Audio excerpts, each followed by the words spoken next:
Danfo offers unparalleled, curated, and bespoke tours across Africa for travelers seeking genuine cultural experiences, enriched with magnificent sights, sounds, and flavors found on the continent.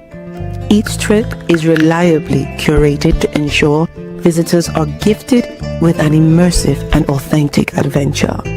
Whether you find yourself strolling along the charming white sand beaches of Sierra Leone, feasting on the mouth-watering delicious foods in Senegal, observing or partaking in various aspects of the Isheshe traditional system Ifa native to Yoruba land, Nigeria, with Danfo, you will rediscover a fulfilling sense of kinship to the true heart of the motherland, her communities.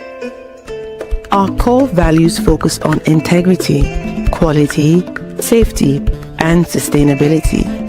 We are uniquely committed to assisting with the advancement of African infrastructure and promoting African businesses, so both travelers and the communities they visit receive beneficial exchanges.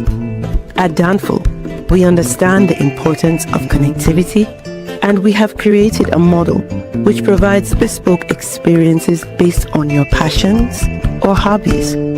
With us, expect a long-lasting spiritual bond between you and your destinations. Live, love, Danfo, Africa. To learn more, visit danfo.africa.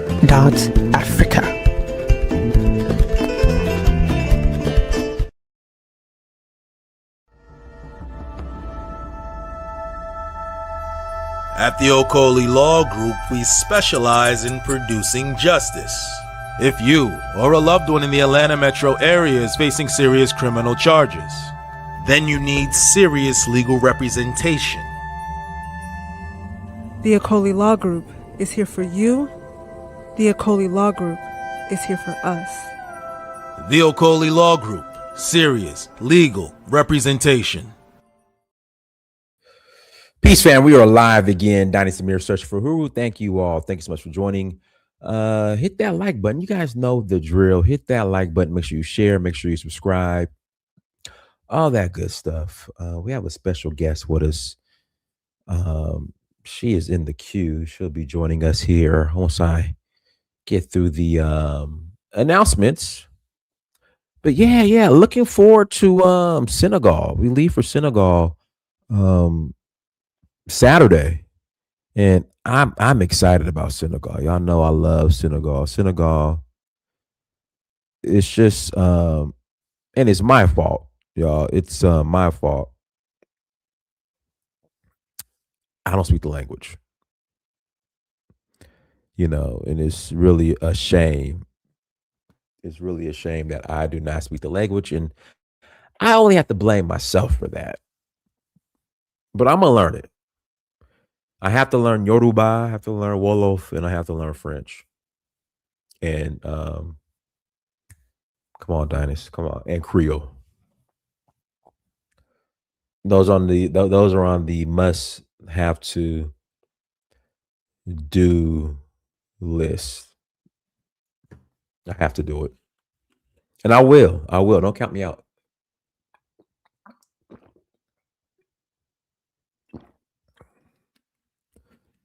Do not count me out. Yeah, I've had this Hawk shirt for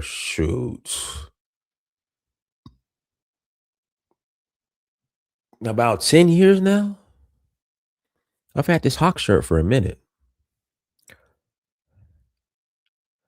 Yeah, that's the topic. Shout out to everybody in the chat room. Where are you now? I am in Atlanta, Georgia. I'm in Atlanta. I'll be here till Friday. Friday, head to New York. Saturday, we head to Senegal. And I want to thank all of you guys for being here. Let's get into the announcements. We're rolling to Senegal on Saturday. If you want to roll, hit me up. We're also going to Nigeria in August for the Oshun Festival. That's August 2nd to the 11th. If you're interested in joining, please visit Danfo, that's DANFO.Africa to learn more. Also, we're doing Zanzibar and Kenya in September. Oh, just guys, special announcement. I'm partnering with Reverse Culture. This Kenya trip is going to be special because we're going to be focusing on medical tourism and real estate. And I wanted to make sure it's done the right way. So on that portion, we're going to be partnering with Traverse Culture on that. They were doing Ghana and Ivory Coast in that's going to be in November, Sierra Leone November, then Benin Republic in January. Guys, everybody's welcome. So listen, everybody's welcome to this chat. Okay, everybody. Again, everybody is welcome to this chat. You know, guys, it just kind of annoys me a little bit when people ask, why are you here? Let them be here. Let them be here. They are more than welcome to join us. But this is the Danfo.Africa site. Check it out. Love to have you. Without further ado, we're going to bring our sister on, Nakira G, Griot of the Diaspora. And today's topic, there's a delineation movement going on. Delineation. That's the word of the day now. And so if you're delineating, because the rhetoric I hear, from a lot of the delineators, do you really consider yourself part of the greater diaspora at this point? So we're going to have the conversation. If you guys want to call in and add to the convo, we'll put the link in the chat, and you're more than welcome to add to the conversation. Do I think the citizenship program Salon will be back in November? I don't know. I really don't know. All we know is it's on hold for now. Yeah. I mean, those who, and I know everybody, everybody has their, issues that might arise, and for some reason can't make it or whatever. But yeah, November, I tell people November of 2023 was the last year where you could come and get your citizenship in a 10-day period. Them days are over. They changed the rules as far as you had to come twice. And we have people in the queue that are still waiting to get the green light to come get their passports in November. Or whenever they've already done their first trip, because you have to come twice now. So hopefully, the process gets back started, and these people get out of queue and get their passports. So, but we'll wait and see. It's a waiting game. As she drinks her coffee or tea, how you doing? Yes, it's coffee. I'm good. Also, it's Nakira G, hard I. Nakira. I'm sorry, I said Nakira. Sorry about that. Nakira. You're totally fine. Nakira G. I appreciate it. Have you been to Senegal before? No, I have not. I've only been to Togo and Benin. Okay, you're crackling. Your mic. Is it better? No, it's still crackling. Okay, 1 second.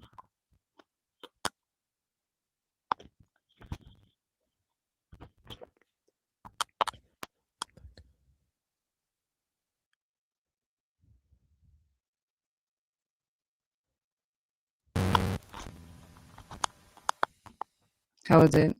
Still cracking. Still crackling. Okay. Guys, press 1 in the chat room if it's crackling. Press 2 if it's not. Just want to make sure it's not on my end, but it's still crackling. But yeah, as far as the citizenship program goes, we're in a holding pattern. That's all I know. Yeah, it's crackling. You're on mute now, but yeah, it's everybody's saying it's crackling. Go ahead. How's the sound now? Better. There you go. It's fine. Okay. Yeah, it's fine. We're good to go. All right. So, hopefully, like I said, the citizenship program will get green lighted again. But right now it's on pause. And I'll say this. With everything that's going on, Sierra Leone has their reason. And I would say I understand. So now we just got to see how it's a win-win for both sides and take it from there. But Nakira G, go ahead, introduce yourself. Hi y'all. Hopefully some of you guys have already been subscribed to my YouTube or you guys are coming in from TikTok, but I am Nakira G, also known as Griot the Diaspora. I started my YouTube channel in 2022 while I was living in Ghana. And yeah, I've been going to Ghana since 2013. I'm a study abroad alumni of University of Ghana. And I've been going to Ghana a bunch of times. I lived in Ghana from 2022 to 2025. I recently just came back last year. I will be back. So yeah, that's pretty much it. How was your experience in at University of Accra, right? University of Ghana? University of Ghana, Legon, yeah, in Accra. Legon in Accra. Okay. How was that experience? I mean, I loved it. I was my bachelor's is in Black Studies, Africana Studies. So I was a part of the Institute of African Studies. So I mean, I loved it. I had a full schedule, 6 classes per semester. I lived on campus, so Mhm. the power was out frequently. That was back in the day, before Uber, before a lot of the things that are there now. Mhm. But I mean, it was fun. Obviously, it was like new, but I would do it again. Okay. Okay.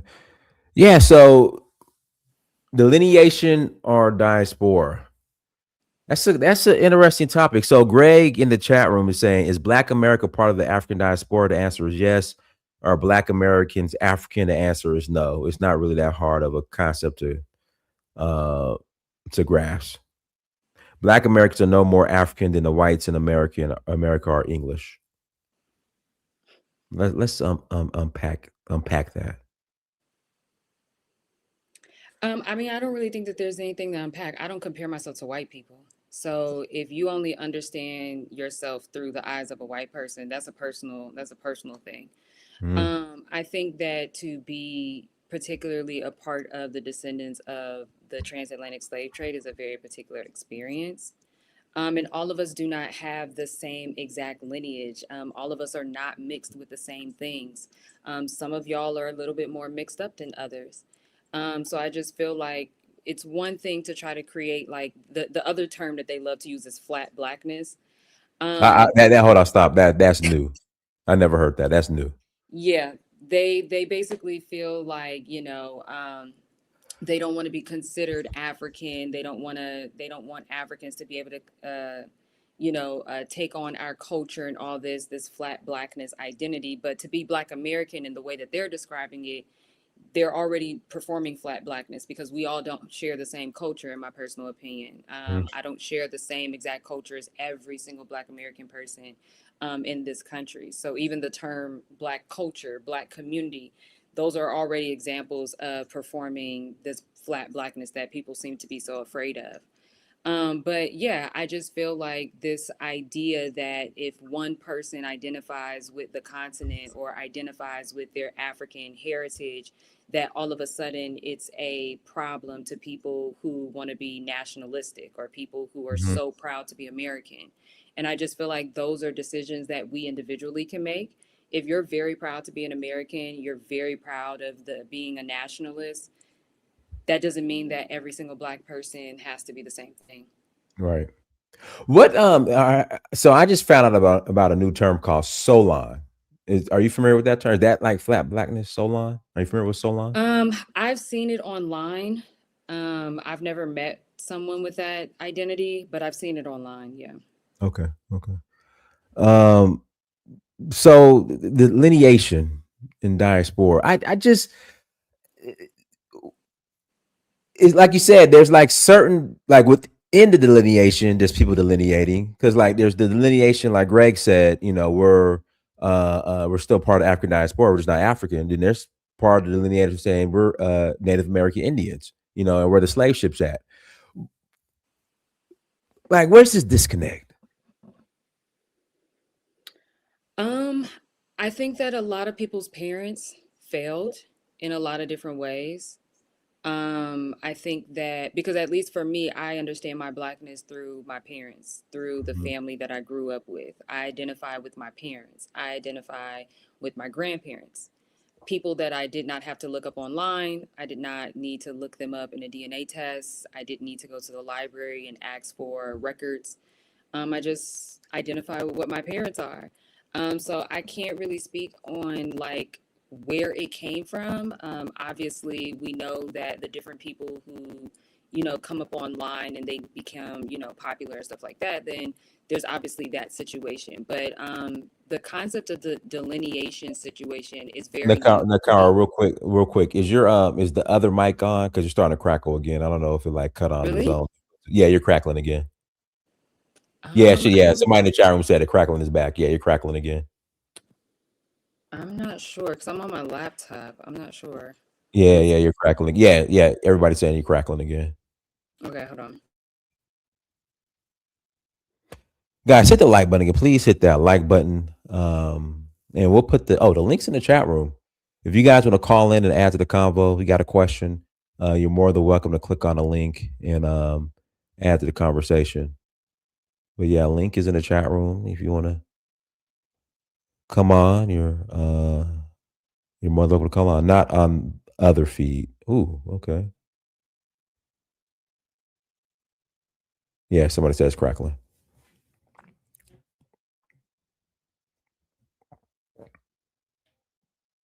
You're mute. You're mute. Okay.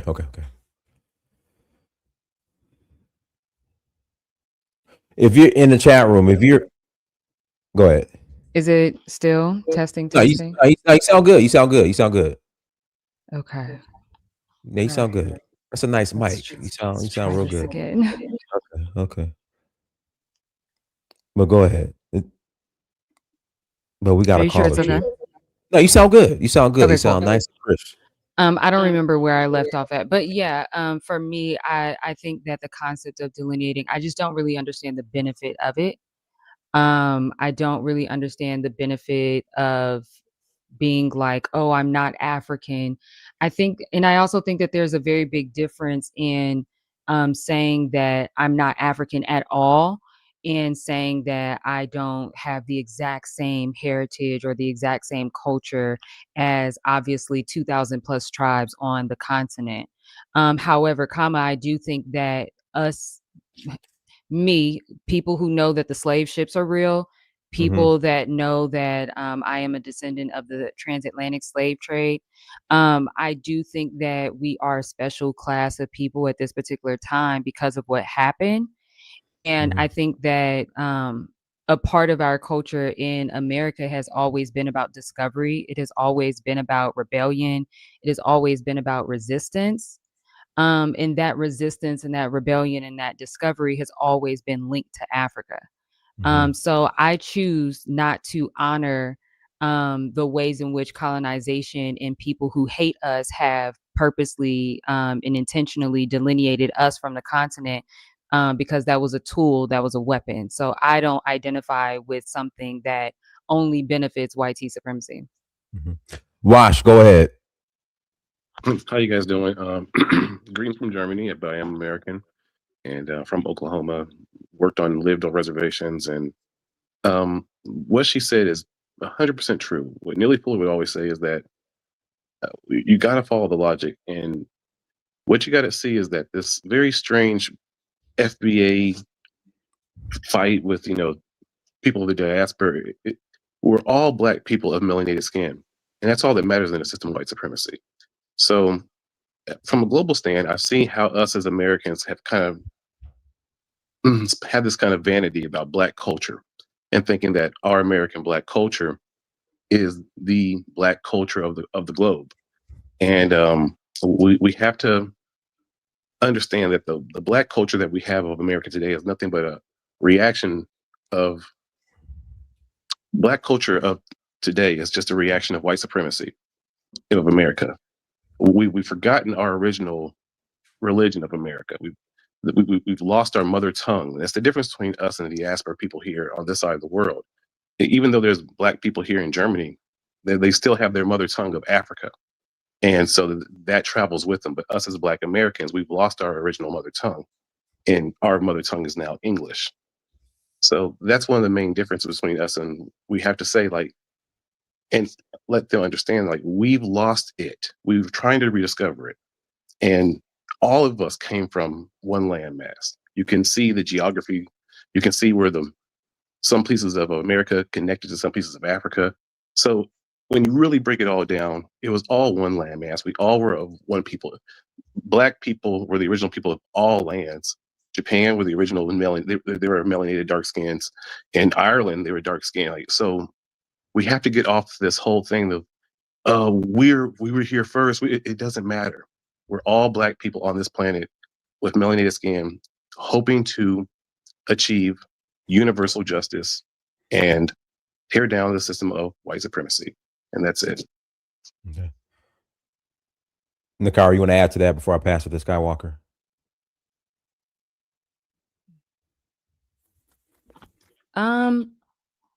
No, go ahead. I'll wait for everyone to Go ahead, Skywalker. And guys, we're also streaming on Grill the Diaspora as well. For those that don't know, this is a dual stream. And if you're on my page, make sure you subscribe to Nakira at Grill the Diaspora. All right, go ahead, Skywalker. Oh, he dropped off. All right, Dr. Angela M. Sales, go ahead.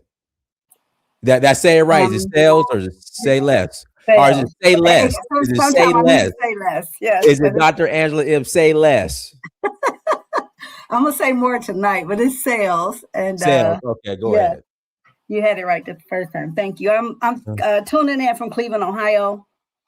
I identify as a foundational Black American and someone that used to identify as a Garveyite. I'm kind of trying to work through that currently. Okay. Now, let me ask you this. It's a question. Yes. No, go ahead and finish. I'm sorry. Go ahead and finish. Well, I would also say I probably did identify as someone who believed in the Pan-African ideology some time ago, but I'm going through an evolution as our culture is actually going through an evolution. But I'll let you ask your question. I'm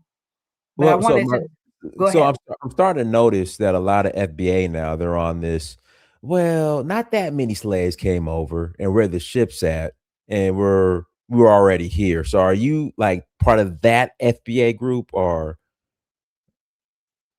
like I don't know about the different FBA groups. The reason why I identify as an FBA, because it's based on my understanding that foundational Black American is a lineage. And that means that you can trace your bloodline back to the slave trade here in America. And I'm able to do that.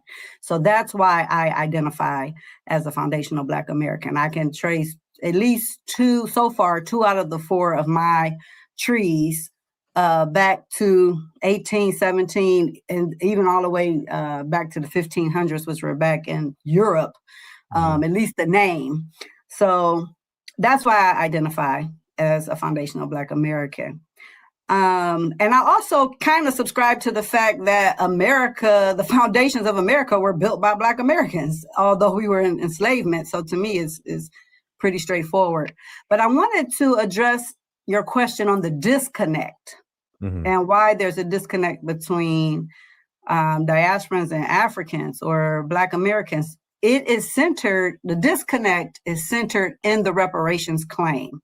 Okay. I think that is what creates the separation because for many years, from I guess the 50s, the 60s, the 70s, when our enslaved people became, free and then started fighting for rights, voting rights, equality, civil rights. We've been doing resistance for a long time, even up to the fact that Black Americans were pivotal in the fight for the release of Nelson Mandela back in South Africa, and also identify with, Kwame Nkrumah and Julius Nyerere and the freedom fighters that were in Africa. We were at the forefront of that with leadership under, Malcolm X and Martin Luther King and all the names that we can name that we learned about. And so I think there's an agreement that Pan-Africanism was really birthed in America, like the ideology. I would agree with that. Okay, so that we're all brothers and sisters. So I think now, if we were approaching each other as brothers and sisters, there's a couple of dynamics that's at play. We recognize Africa as our home or our motherland. or our birthplace of our ancestors, which means that it's our mother. So do you And consider, do you consider yourself part of the African diaspora? I do. Okay, go ahead. I do, yes. Okay, go ahead. So if, me considering myself part of the African diaspora family and being disconnected from my mother, at some point when I find my way back to my mother, I have an expectation of a certain treatment. And that treatment doesn't really exist in the way that we expect it to as long lost children. We're treated, I've been to Africa a lot, and I'm kind of digressing from my first point about reparations. Go ahead. But just in terms of the relationship, when we go back, we're just treated as Mzungu, right? We're treated as ATM machines. We're treated as people who have money. We're treated transactionally for the most part. Now, there are instances where we build relationships that takes time, but in general, we're treated like any other foreigner when it comes to citizenship, ability to return. You have to invest $75,000 or $150,000. Like a transaction has to take place for you to get a green card, a residency, a work permit. So that's not exactly a mother-child relationship. If my child is gone and comes back, I'm going to welcome you. I'm going to give you a meal, a bed to sleep. You can take a shower. I'm going to welcome you back in a certain way. That's not the relationship that Black Americans have with Africa. And I think after 10 years, 20 years, 30 years, 40 years, 50 years, it's like, okay, we begging y'all. In addition, you are brothers and sisters, and you come here to America, and then you don't even vibe with us. Like you put, white folks over building a relationship with us who are your long lost brothers and sisters. So it kind of becomes abusive if it was a one-to-one relationship. And after years and years of abuse, yeah, you're going to get fed up. Like, okay, we cool. Keep that same energy, and we're going to deal with our brothers and sisters over here. And we're going to build and do what we have to do here, because we chasing wind at this point. So I think that's part of the framing of why people are identifying and kind of tribalizing into foundational Black America. So that's aside from the indigenous argument. That's just based on relationship. Like, can we get a policy? Like, if besides George Floyd, we have so many people brutalized and so many injustices. Not one single African government is standing up for us over here. So that's like, we're still disconnected. And we'll come to the Ghana situation in a minute, which is centered around reparations. And so that is like a win-lose situation for Black Americans, because Black Americans have championed Pan-Africanism and have got the short end of the stick of being that champion, haven't really realized any real benefits of being the champion other than being murdered and broke, right? I mean, so now it's like, okay, we've been done a harm, not only by this country, but we've also been done a harm by Africans who were part of those transactions. And so when it's time for our harm to be repaired, Black Americans feel like that should come to us. So now in comes Ghana last month, right, to the United Nations. And that started off last year at the African Union, because it was the year of reparatory justice at the African Union. And so we did that for the whole year. And President Mahama championed that cause of reparations and brought it here to New York City, to the United Nations. 123 nations voted in favor of, recognizing the enslavement as the gravest crime against humanity. And to me, that was a win, because it did show solidarity among the African nations, and that if we stick together, we can actually get something passed. So that was wonderful. We know who abstained: the US, Israel, and Argentina. And most of the European countries, I think it was 55 of them. No, they abstained. The 3 voted no, right? They voted no. 3 voted no, 55, I think, abstained, and then it passed. So that was good. But the issue comes in now is that it's been recognized and acknowledged, but the president also asked for a diaspora fund. And the argument is that, Ghana and Africa has also suffered harm because our children were stripped away from us. And what gains could we have realized as an African country if those brothers and sisters had not been, enslaved? And also, can we have a little money to fix up these dungeons that we call castles? So that presents a problem for some Black Americans. Like, wait a minute, hold up. Okay, we happy you champion reparations, but you just gonna come in and, grab some money and not really, be the voice of us. So I think those are some of the layers that may be missing or need to be considered in this conversation while we're trying to figure out why there's a delineation, and also, are Black Americans part of the diaspora? So I'll land my plane. Thank you. Nakira, you wanna respond to that, and then I'll pass the good King Justice. Yeah, can you guys hear me? You back crackling? Really? Yes. Yeah. Yeah. Can I just make one point to ask her real quick, or just kind of to build on what she just said? Yeah, go ahead. Okay, I'm from Langston University. I was a campus baby, so an HBCU. And I think one of the things that we also don't think about is what was their experience. Campus baby. Yeah, my mother was a professor at Langston University. I was pretty much a campus baby. That's what that means. Okay, go ahead. Okay. Yeah. I mean, I don't know what campus baby means. I don't, I didn't know. What did you think it would mean? What now, as a bartender, what did you think campus baby meant? That you maybe hung out there. Your mom was, while she was in school, got pregnant with you. I thought it was like okay. All right. Well, anyway. Yeah. And I'm a bartender here. I speak to Africans and their college experience. And when they came to America in college, especially in the 80s, 80s and 90s at the HBCUs, their experience with Black Americans on a college level, their peer group, was very much of a bullying, degrading experience. Now, some of us, kind of welcomed them in, but most of us pointed and laughed and made fun of them for various different reasons. And so that carried over. And so now those people in the 80s, 20s, now they're in their 40s and 50s and, our age. And those are the people and they've told their younger people what to expect when they send their kids to America. And they don't, that's why there's a difference. They know that they're going to get bullied. They know they're going to get made fun of within our culture in America. So that's why on a basic level, there's never really any true unity, because we've never accepted them without making fun of them in a degrading way and making fun of their features in a degrading way until maybe in the last 15 years with the majority of us as a culture in America. Before then, in the 80s and the 90s, we treated them like shit. And so this is the alchemy of that. Nakira, let's see if you. How is it now? You sound good. Jesus Christ. Okay. Yeah, I just want to again address the particular point about the treatment and this transaction that people are talking about. I do think that it becomes a time where, for me at least, again, because I don't expect for everybody to have the same identity. I'm not going to change my identity. I'm not going to change how I feel about my identity because of a couple of negative experiences that I may have. Because if that's the case, then I would change my identity based off of the experiences that I have in my own country with Black Americans, who are the only people that have disrespected me to the utmost degree.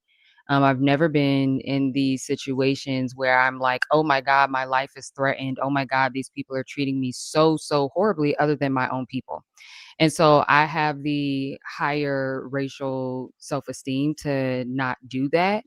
And so for me, as somebody who has lived in Ghana, not just visited, lived in Ghana, started businesses in Ghana, worked with other people, locals, as well as other diasporans, there are going to be negative experiences. As somebody who went to college in Ghana, I understand that there is a deep-rooted colonization that is happening. Just like how I understand with Black Americans. When I speak to Black Americans and ask about our history, not every single Black American that I meet knows our history.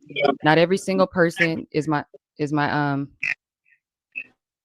I don't know if there's somebody that's that's somebody. Go ahead. Yeah, I don't, I think that, again, like you can see the chat, you see how disrespectful Black Americans are. Just because I love going to Ghana, love going to Africa, look at the responses. That's what your people, our people, that's how we talk to each other.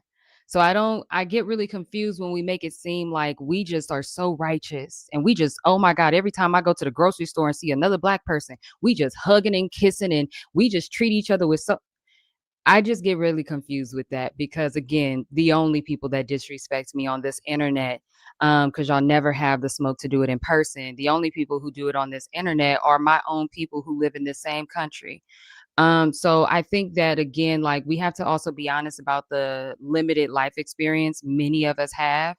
I didn't have those negative experiences. I understand the bullying and all that type of stuff. I didn't get bullied in school, so I can't speak on that. I grew up in Compton, California, specifically. My parents are from Los Angeles. My grandparents are from Kansas and Mississippi. And I got to ask what part of Mississippi. I just got to ask. I'm sorry. I believe Jackson. Okay, that's where my I family. believe Shout Jackson, out. but I they used to go to moved. Piney Woods Country Life School, right below Jackson. Yeah, I've never been to Mississippi, but my dad's Okay. family moved to Stockton, moved to Northern California before coming down to LA. My mom's family came from Kansas. So I'm just as Black American as everybody else. I'm just as connected to this nation just as anybody else. I don't believe that there needs to be a hierarchy of who gets to go and do their research. And because you have the time to do the research or the whatever resources, I guess that puts you on a group hierarchy or a racial hierarchy or a cultural hierarchy over other people who don't really feel like they need to do that, because I look in the mirror and I see a Black person. So for me, that there's certain things that I think become really disingenuous when we talk about this transactional experience, because I mean, that could be the same about us here. We're transactional too. Our celebrities are transactional. Our business owners are transactional. Politicians are Our transactional. politicians are transactional. When I go and see random Black people out in the street, it's very transactional, right? And I'm from LA, so I grew up in the Hollywood area as well. Very transactional.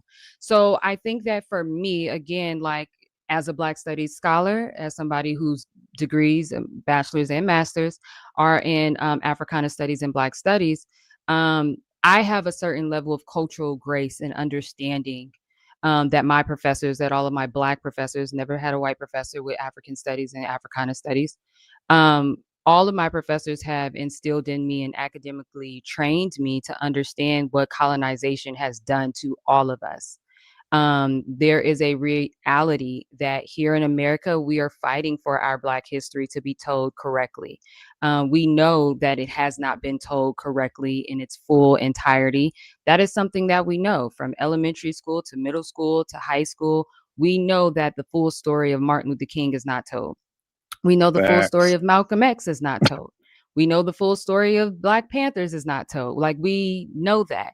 And I'm pretty sure that if more of us knew that, and we had that research and time and resources that some of you do, that we would also walk through this world a little bit differently. And so I know that to be the same over on the continent. Now, again, for me, I've had way too many positive experiences with African people.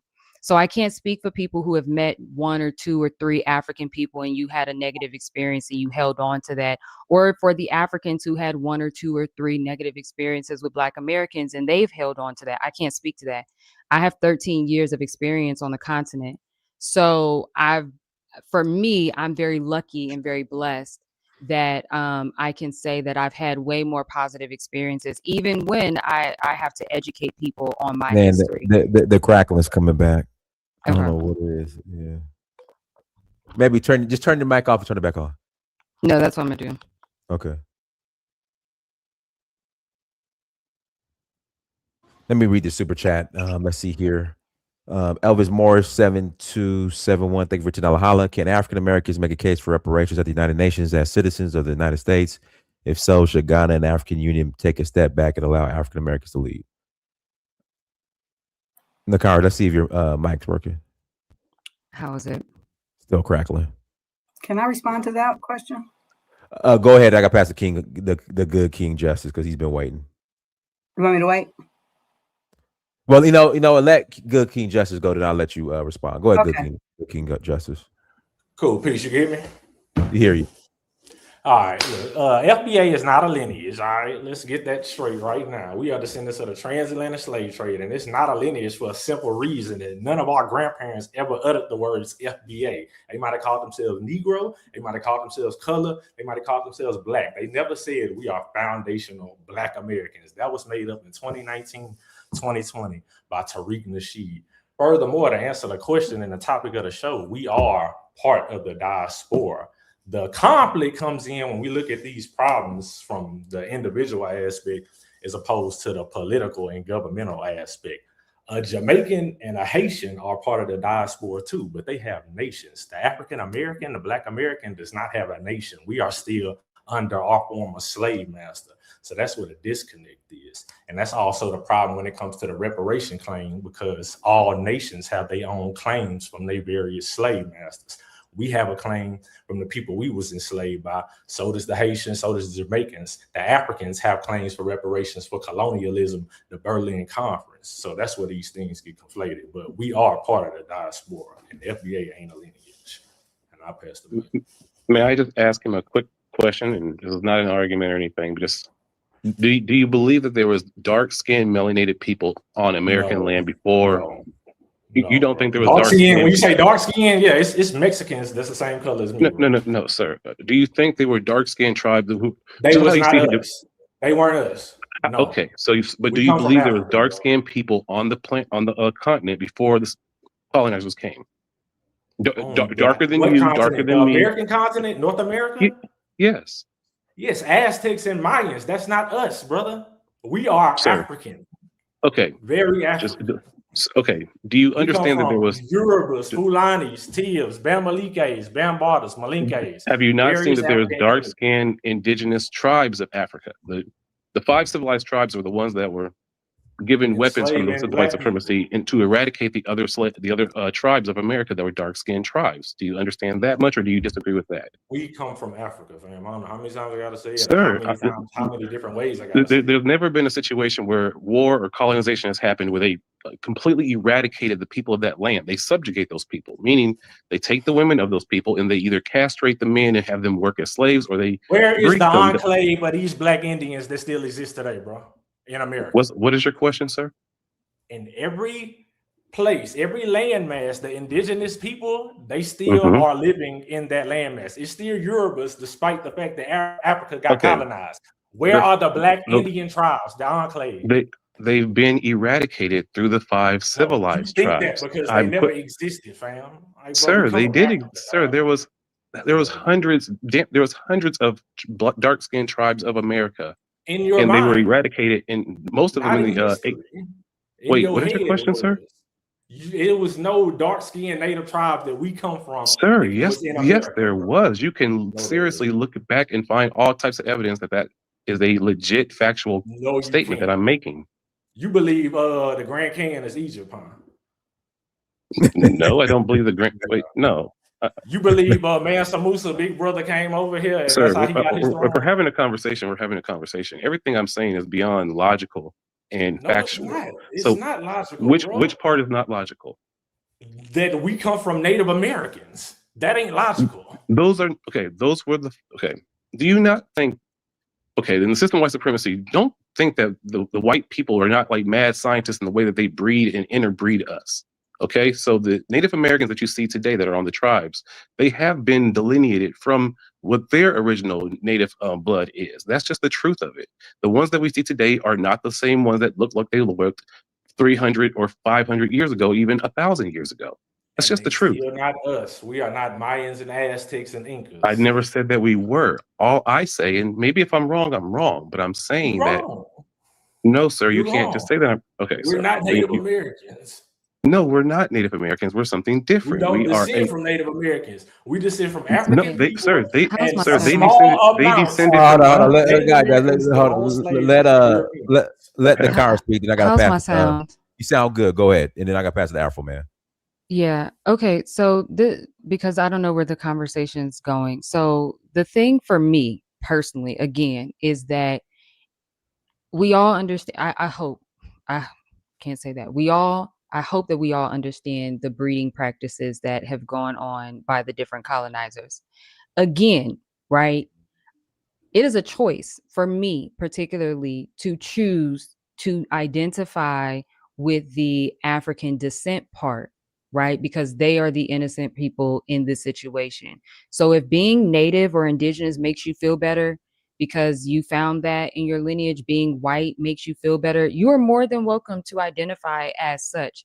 What I have a problem with is when everybody thinks that when they meet me or meet other people, that we're all supposed to be proud of all these other things that are within us, or things that are not even in our DNA. And just because it's in your DNA, you want it to be in mine.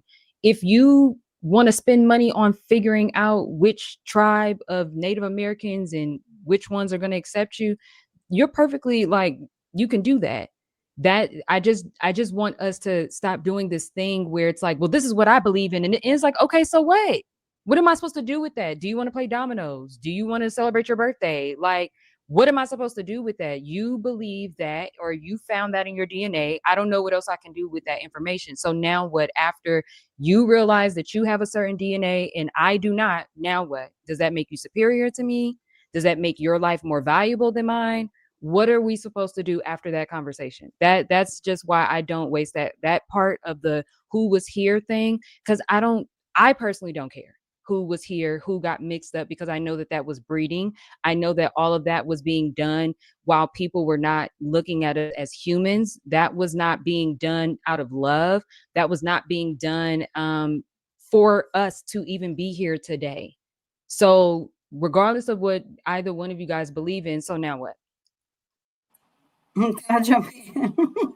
I think the reason why it's important, for me, it's both and. It's not either or, so I don't have an argument, except some of the logic is a little skewed, and I like to kind of root my responses in scholarship, information, and research.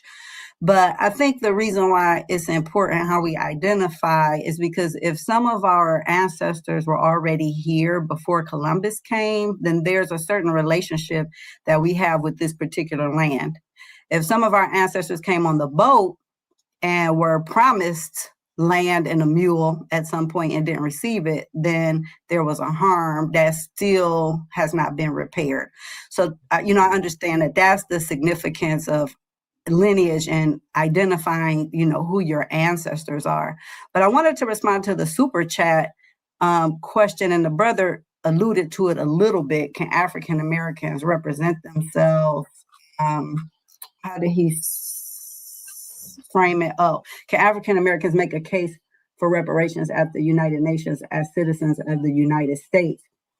And we've been doing that for many years. The We Charge Genocide campaign is decades old. It was brought by Paul Robeson, Malcolm X, the Fanons, Francis Fanon to the UN. The issue is that we are living in the United States and we're citizens of the US. Some people have dual citizenship, not talking about that, but if you were born here, you're a citizen. And so in the United Nations, the voice or the representation is made up of member states. And so because Black Americans are not a member state, even African diasporas in Europe, they're not a member state. We're inside of another state. Then we can advocate as civil society, but we don't have a vote as a collective body. And that's why CARICOM is actually making more progress right now in its relationship with the heads of states of Africa and the African Union. We will call it the Global South, is moving in a certain way where the Global North, those of us diasporans that live in the Global North, are unable to, really have a voice at the UN. We can advocate, and we do that through the Permanent Forum for People of African Descent. It's the second decade for African people right now, and other mechanisms and instruments. But as Black Americans, we're not a state, and so that's why we can't really have a vote in any resolutions that happens in the UN. So I hope that answers your question, Brother Elvis Morris. Okay, let me read these super chats. Kevin Dill, 1987. Thank you for $1.99. Holla. African I Studies Your Way. Can you hear me? Yeah, I hear you. I hear you fine. We hear you fine. Can you hear me?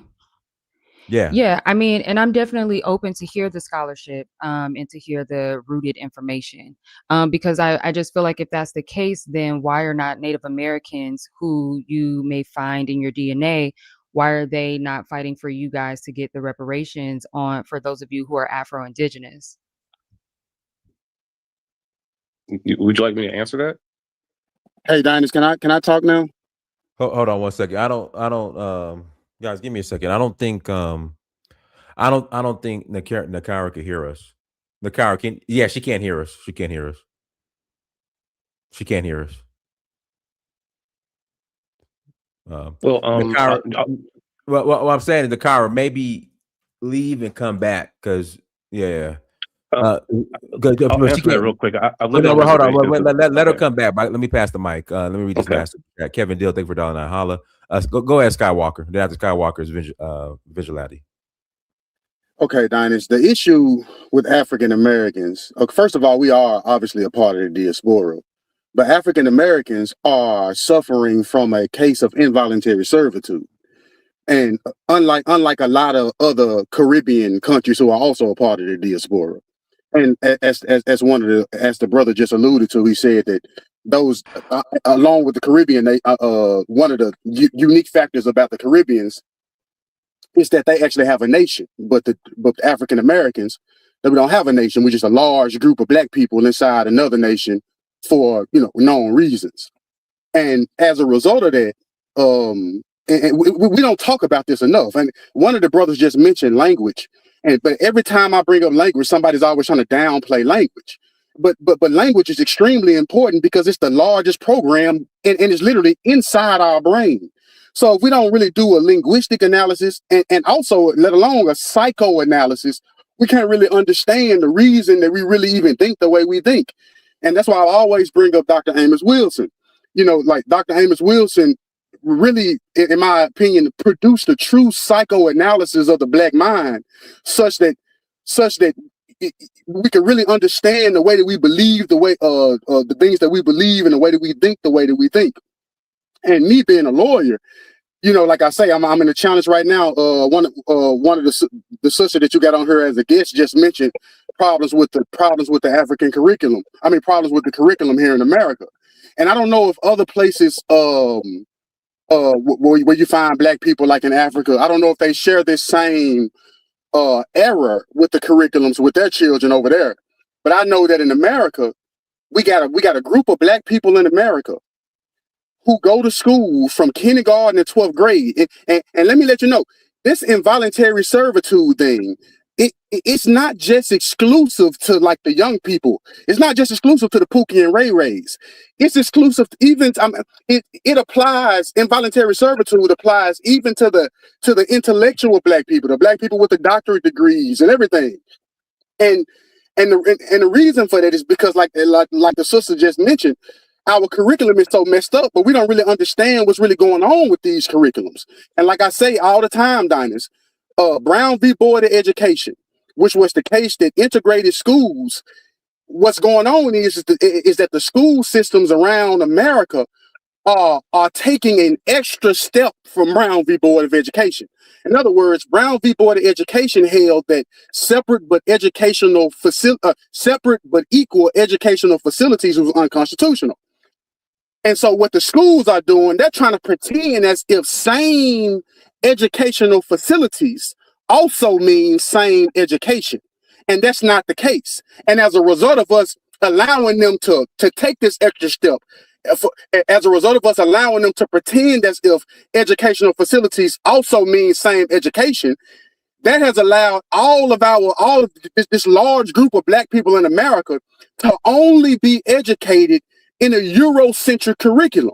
As a result, they have no sense of self, no sense of pride. They can't even take their degrees that they get in college, their engineering degrees, their aerodynamic degrees, all their law degrees, they can't even take these degrees and use them to build up their own community.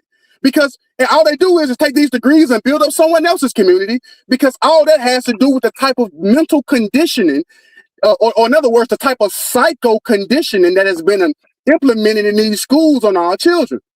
As a result, it has imposed a psychoanalytic state or a psycho condition of involuntary servitude, which just means that you are in a state of servitude, but you are completely unconscious of that servitude, because the legal definition of involuntary means unconscious. It don't just mean that you didn't volunteer for something. Hey, Skywalker, let's kind of get back on topic. But see, Dinus, that's the topic. I mean, that's the reason that we come up with all these different frameworks to get away from being African, right? We come up with all these different ways to negate being African. It don't even make sense. Matter of fact, as Dr. Amos Wilson teaches us, it's self-defeating and it's self-hatred. It don't even make sense. But the root to that is that, like the sister just said, we can only view the world through the lens of a European because that's the only type of education we have, on top of using a European language to communicate with each other. The brother on the panel just mentioned language, right? Did you know? And the lady here, the sister here, she said she spent some time in Ghana, and I speak Chi, right? You know, I'm a study of Chi. I read the Proverbs. You know, I'm really fluent in Chi, which is crazy. I taught myself. But like a perfect example, Dinus. What I mean by this is that, do you know what the word for black is in Chi in Ghana in the African language? Okay, one of the words is a BB. But that's not the word I'm talking about. Another word for black is toom, right? Toom, right? That means to be real black, right? But the word for can, the verb for to be able to, right? In English, the verb for to be able expresses with the word can, right? But in Chi, the verb for to be able to in Chi is expressed with the word to me. Right? To me means to be able, but it also is the word for power. But guess what? It also has the root for the word black. Skywalker, 35. I'm making a huge point here, Dinus. You got to understand me here. It also got the word. I got to pass the mic, Skywalker. 35 seconds, please. Okay, so the word, literally the word for black.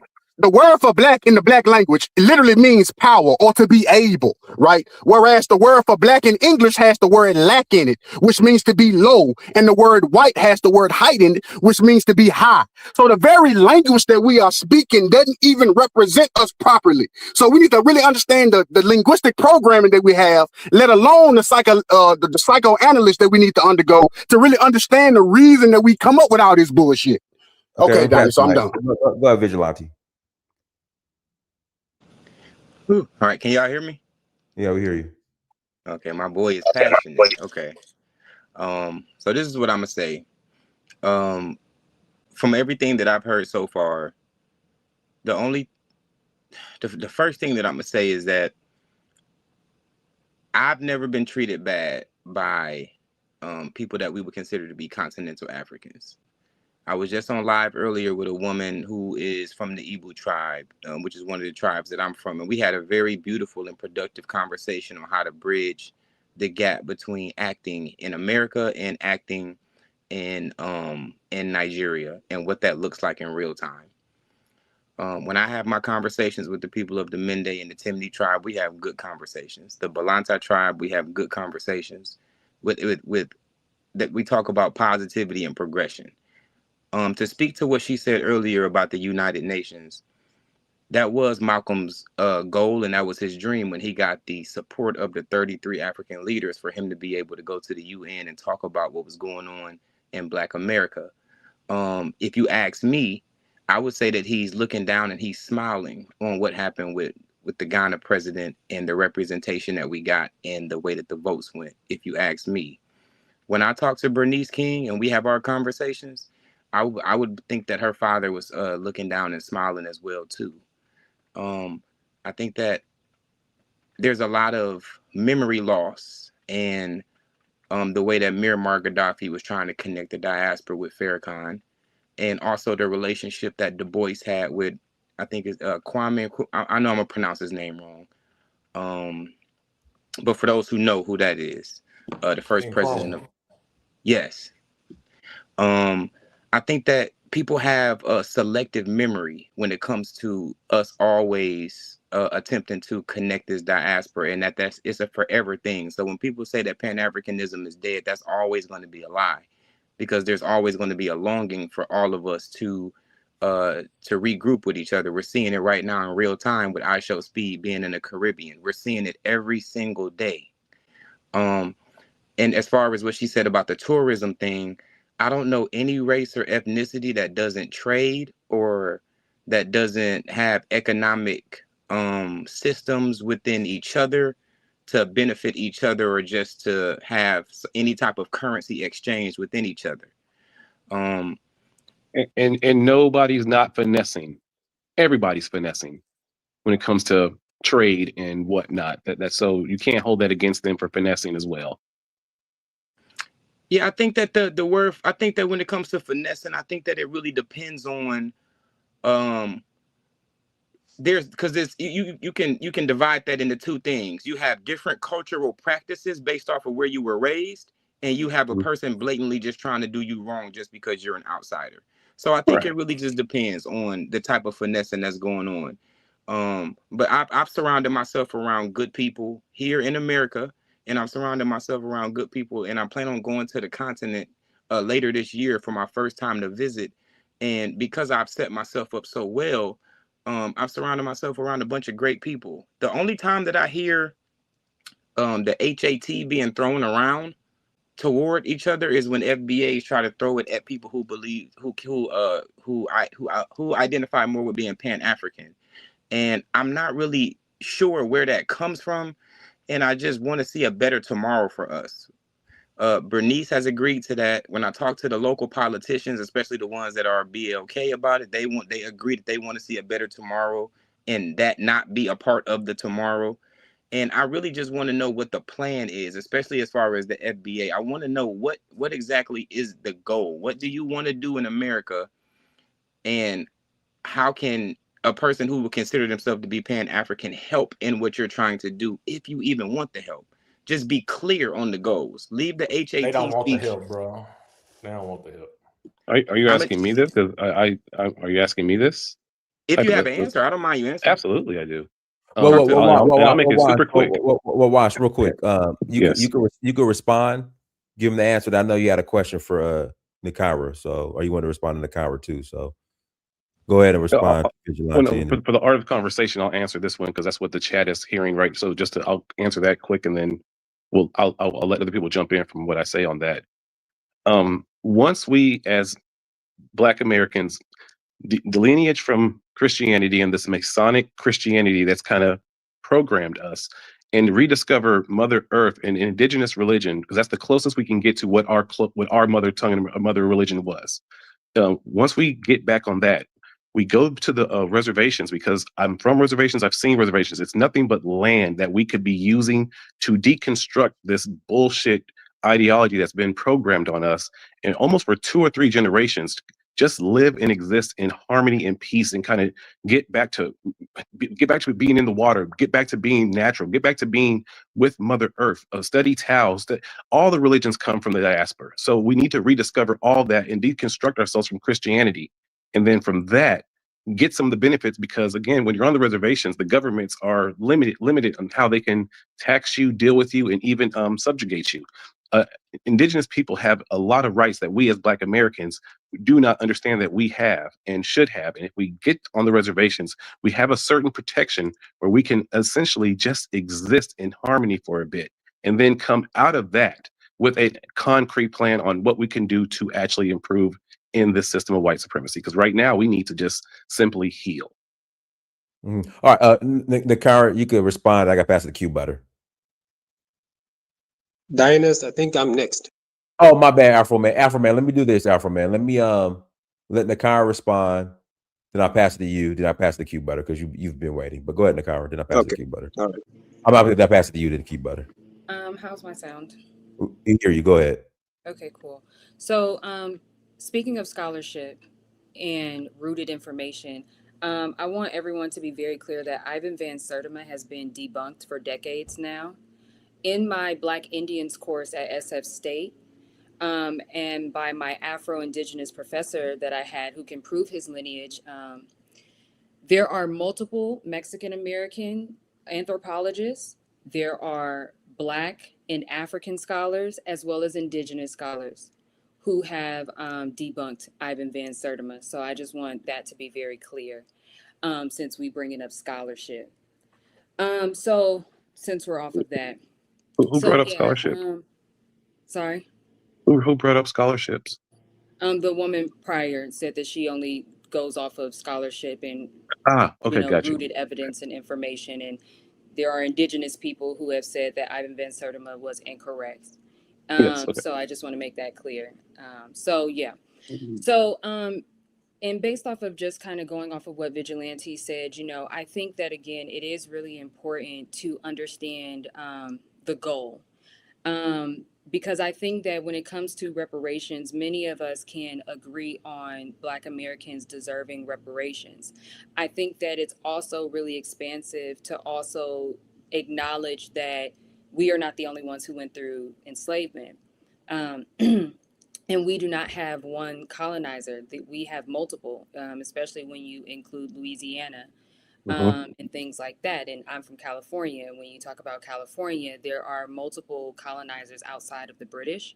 So I think that when we expand that reparations conversation, obviously there is a very specific reparations that we can acquire.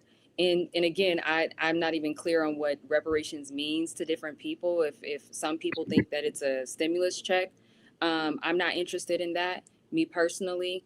And again, I still want to understand what the goal is. And like Vigilante said, if the goal is for people to have clone-like mentalities and clone-like thinking, and to delineate and to not enjoy the multiplicity of cultures that we have the freedom to enjoy, because at no point when I'm in Ghana, when I'm speaking the language, Mikasa Tree as well, no one ever says, that's my language, don't speak it. When I wear their jewelry, no one ever says, take that off. When I'm wearing their clothes, no one ever says, that's my culture. But I can't say the same about here.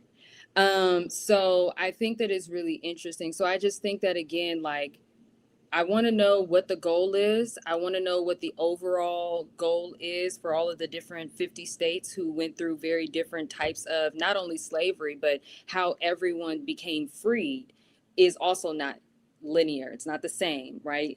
Some groups became freed in different ways and for different reasons. It became very specific groups of classed people with very specific intentions as well. So yeah, I'm very curious on what the goal is, and regardless of if somebody, wants to highlight the African part of their ancestry, what does that have to do with whether you get reparations or not? Because for me, as a Black American who has lineage in this country, I'm not in control of the census. I'm not in control of the government. I'm not in control of how you classify your identity. So I'm just curious as to why the vitriol is towards each other, since we're not transactional with each other.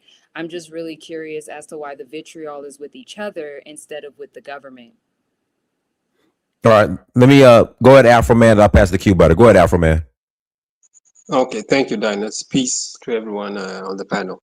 I think it is important that we understand, and I'm from Ghana, and so I have a perspective that is informed by my experience as a Ghanaian, but as well as being very familiar with the US and Black Americans.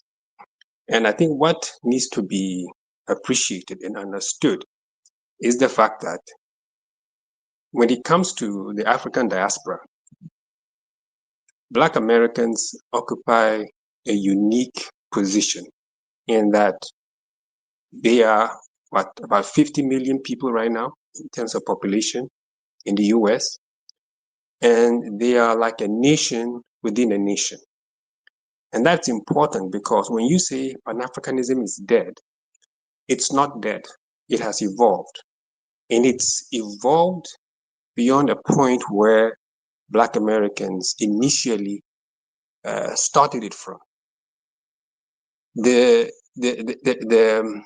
phase or the epoch where Pan-Africanism basically moved around studies of ancient Egypt and discovering the Blackness of ancient Egypt and the builders of the pyramids. We have evolved and moved beyond that point. We have moved to the point where now it's about political Pan-Africanism. And so and that's important because Black America is not its own nation. And I've said this before, I've made this point before, if you want to see how Pan-Africanism is actually functioning and working in today's world. Take a look at how Africa is relating with the Caribbean countries. Okay, Jamaica, Barbados, Bermuda. Many of these countries don't require visas to travel to Africa, to many of the African countries. When you look at the fact that Black America is not involved in this because you are carrying the passport of a country that you do not control and govern. There is no way that we can say free visas for Black Americans alone without discriminating against every other American. And so that puts you guys in a unique position that sometimes make you feel that Pan-Africanism is dead when it's not dead. In fact, I would say Pan-Africanism has never been stronger than currently, than what it is currently. The second point that I want to make is on the issue of bad experiences between Africans and Black Americans. And I've been hearing this song played a lot of times. But I want us to also factor in the fact that Africans living in the US, I'm talking about Africans from the continent living in the US, have had very, very bad experiences. If you listen to people, celebrities like Michael Blackson, okay, who's Ghanaian, partly from Liberia, you would hear of his experiences. I remember watching Black American movies. If there's a Black American movie and there's an African character, that character is almost always caricatured in a way that you expect to find in a white movie. So if you look at Barbershop, look at the character from Africa, look at Coming to America, and a host of other Black American movies. Okay, you don't find the same. Watch School Days. Okay, I haven't watched that one. Unfortunately, one minute there. I'll pass the cue, Butter. 1 minute. Okay, so when you look at all of these aspects, you find out that one, Pan-Africanism is not dead. It has evolved beyond the conferences and the speeches about Egypt and the blackness of Egypt to the point where now it's a political movement. And because African Americans don't have a political government of their own, it is easy for them to look at it and say, well, what's happening to Pan-Africanism? Black America, in my opinion, was and is the biggest obstacle to the UN resolution that was implemented or placed by Ghana. I have not heard any opposition from the Caribbean countries. The biggest opposition has actually come from Black America. I'm not saying that all, we know that Black American leaders were involved in placing the resolution at the United Nations. So I'm not saying that, but I'm saying if you look at the loudest voices, it has actually come from Black American. And I think that we have to examine ourselves as Africans so that we can unite better and have a better plan and strategy, because our enemies are also getting better at organizing. So that's what I'll say for now. Go ahead, Q Butter. Yo, Dinus, what's goody, family? What's good, man? It's been a minute. Hell yeah. Great convo. Sis, I had to go back and listen to what you were saying. You was definitely kicking gems. But I got to respond to the brother that just spoke. One, the internet is not the representation of Pan-Africanism. Most of the people that's on the internet with buzzes who parade into these conversations do not represent it. The TikTok views, this is coming from everybody. If you go on TikTok and you listen to Nigerians arguing with South Africans, that is not Pan-Africanism. If you listen to FBAs yelling at these, that is not Pan-Africanism. The issues and who held back America's support of reparations was white people, the same white people who are not supporting of reparations in America. Just because we don't have a continent, the political forefront of Black America was the foundation of the political forefront of much of the conversations in the Pan-African world. And it wasn't always about Hotepism. Like, it was not about that. It was very much about supporting the independence movement because in the 50s and 60s, nobody was damn near independent. Most of the countries were trying to get the independence, and that's something that people forget, that majority of these countries we're discussing are like 50, 60, 70 years old. Would pick one: Trinidad, Panama, Jamaica. Like they're very young in their pursuit of, or rather in their relishing of their independence. And so to just blanket statement that everybody's about Egyptology, that is like, there are Black institutions in America that have been running 80, 70 years, just as long as some of your countries have been established, who have been dealing with the realities of working within a global system. And much of what we say in America is a global system. And the integrated aspect that we have to deal with in trying to find a point of sustainability and to differentiate our pursuit of sustainability and liberty as different than in other countries, when in a global system, majority of these fiat countries that we represent in Africa are not real governments. They do not represent the people. And so if people think that these governments in Africa, who were established by the establishment and globalist empires, who gave them the allowance to say, here's your little tricklets of independence while you're underneath our parliamentary system, you're underneath our global system, you're underneath our economic system, you can go and run away. People think those are the real governments. And so people hold African nations accountable based off of these fiat governments. And so we have to understand both sides of the conversation and recognize that the reality of being a Pan-African is based off the reality that white folks are still doing and trying to maintain a position of power against Black people. And it's in our interest to find a way to work together, like the sister said, transactionally, so we can quantify it over time and actually have an impact that we can measure and actually predict what the effects will be over time. And I think that's a conversation that is going to happen and is happening, whether we like it the way the internet is inspiring it. I've watched Diners push this conversation for literally 5-6 years. Like I'm saying, like, there's other people that have done it, by myself.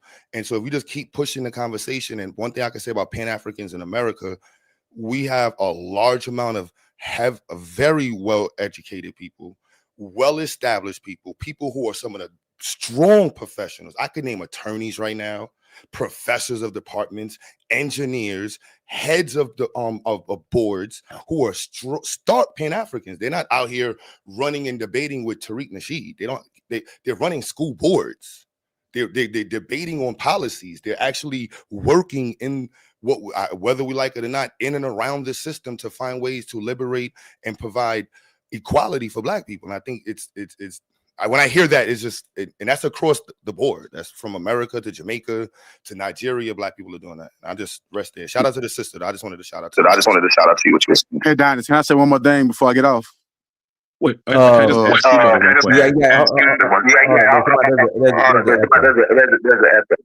There's an echo. Yeah, Diners, I'm just gonna say I'm about to get off real quick. I just wanted to say one more thing. Oh, you got I see you. you got 1 minute. Go ahead. It's gonna be quick. Ain't too long. Let me see what it is. Oh, yeah, it's Skywalker. It's Skywalker. Oh, it's me. Okay, I'm sorry. Yeah. Me. While he's fixing his mic, I wanted to ask let me pass the Passport King. He's been waiting, and I can pass it back to you, Wash. Go ahead, Passport King. Meet yourself. Good evening, everyone. Good evening, Donis. Thank you for allowing me on to speak. I'll get right to the question. Let's see. Is Black America really part of the African diaspora? And I can speak for myself, but I will also think that many who identify with the increasing delineation movement in the United States, whether they go by Freedmen, Foundational Black American, or they go by ADOS, or they go by DOS or Sulan, I think collectively we would agree no. And let me say why. It's not because, we're ashamed of our heritage. I'm going to get to that in a moment. Can we be honest here? Can we? And I know people don't like my tone, they don't like my voice. I don't give a damn. Part of my language. I'm just going to speak it straight. Why are we pretending that Pan-Africanism and unity exists in Africa? Are we blind to what's been going on in South Africa the past week, 2 weeks? A borderline ethnic cleansing that could quickly become a genocide of foreign Africans from other nations in South Africa. And that's not the only country. There's also fighting in Ghana. And now someone say, oh, okay, well, those are people from different African nations. Okay, cool. Let's look at any individual African nation. Inside of Nigeria, you got over 200 tribes. You got rampant tribalism between regions based on religions.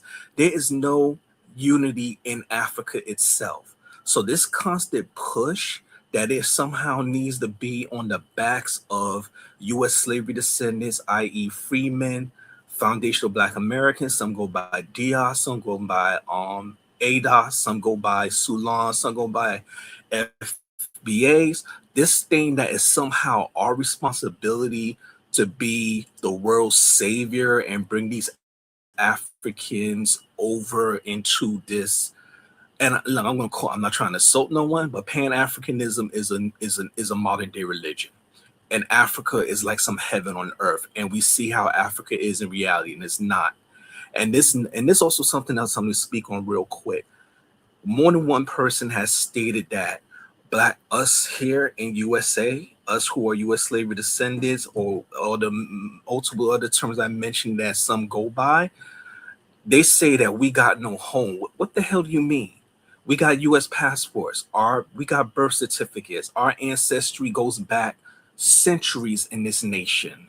Some of us could trace our lineage in the United States back before the United States existed to when it was the colonial America. Somehow we're just supposed to pretend our lineage don't exist and we're not foundational to this country, and we supposed to long for nations that even if a small percentage of our ancestors, and it has been proven less than 5% of enslaved Africans were brought to what we today know as the 13 colonies that became the United States. So if less than 5% was African enslaved, where did the other 95% come from? And yes, don't mention the breeding. That's not what history says. We mean that's not. Oh, you want to play that one, brother? No, you just said no. 5% of the people. That's not what history says. 5% of the enslaved Africans that came across this transatlantic slave trade actually claimed to North America, and let me be specific about North America. What was the 13 colonies that got dissolved into the United States? Less than 5%. The majority went to the Caribbean and also went to Brazil. This is a documented fact. You know, before you speak, you're about to cut me off. This is not some. Hold on. This is not. I'm pulling out a straight air. That's not what this is based on shipping laws, because you know, human beings that was enslaved, they was treated like any other commodity. They kept very detailed records. They know the percentages. This is not guesswork. So if only. And I think it was probably 4%. But I was just gonna say 5% for the sake of argument. If only 5% of modern day non-immigrant Black Americans, whether they go by freedmen, FBA, or ADOS or Sulan, because not everyone uses the same term. And I'm talking about the non-immigrant Black Americans, not immigrants from the Caribbean, not immigrants from Africa. If only 5% of our ancestors are enslaved Africans, where did the other 95% come from? Hold on, you're shaking your head. Hold on, I'm gonna show you. No, hold on, bro. That's not what they said. Hold on, no. Percentage was trafficked to the United States. Not that 5% of our ancestors was African. Genius. Hold on. Here's another point you're not considering. You're misstating the data. Since everyone that came to the U.S., well, the 13 colonies became United States. Hold on. Hey, hold on 1 second, Skywalker. You got a like a real mad echo, Skywalker. Hold on. Passport King, you got 45 seconds. I gotta pass the mic. All right, I'm gonna finish up with this key point. I'm gonna show you how much certain people either don't know or they want to play dumb on. If all the Black peoples that came to the 13 colonies in the United States were all enslaved Africans, that's someone to claim. Where did the freedmen come from? Because there was always freedmen in the United States, even the 13 colonies. Hold on, Christmas access was a freedman. So wait a minute. If slave masters leading with the fucking slaves, fam. That's what they come from. Free Blacks come from.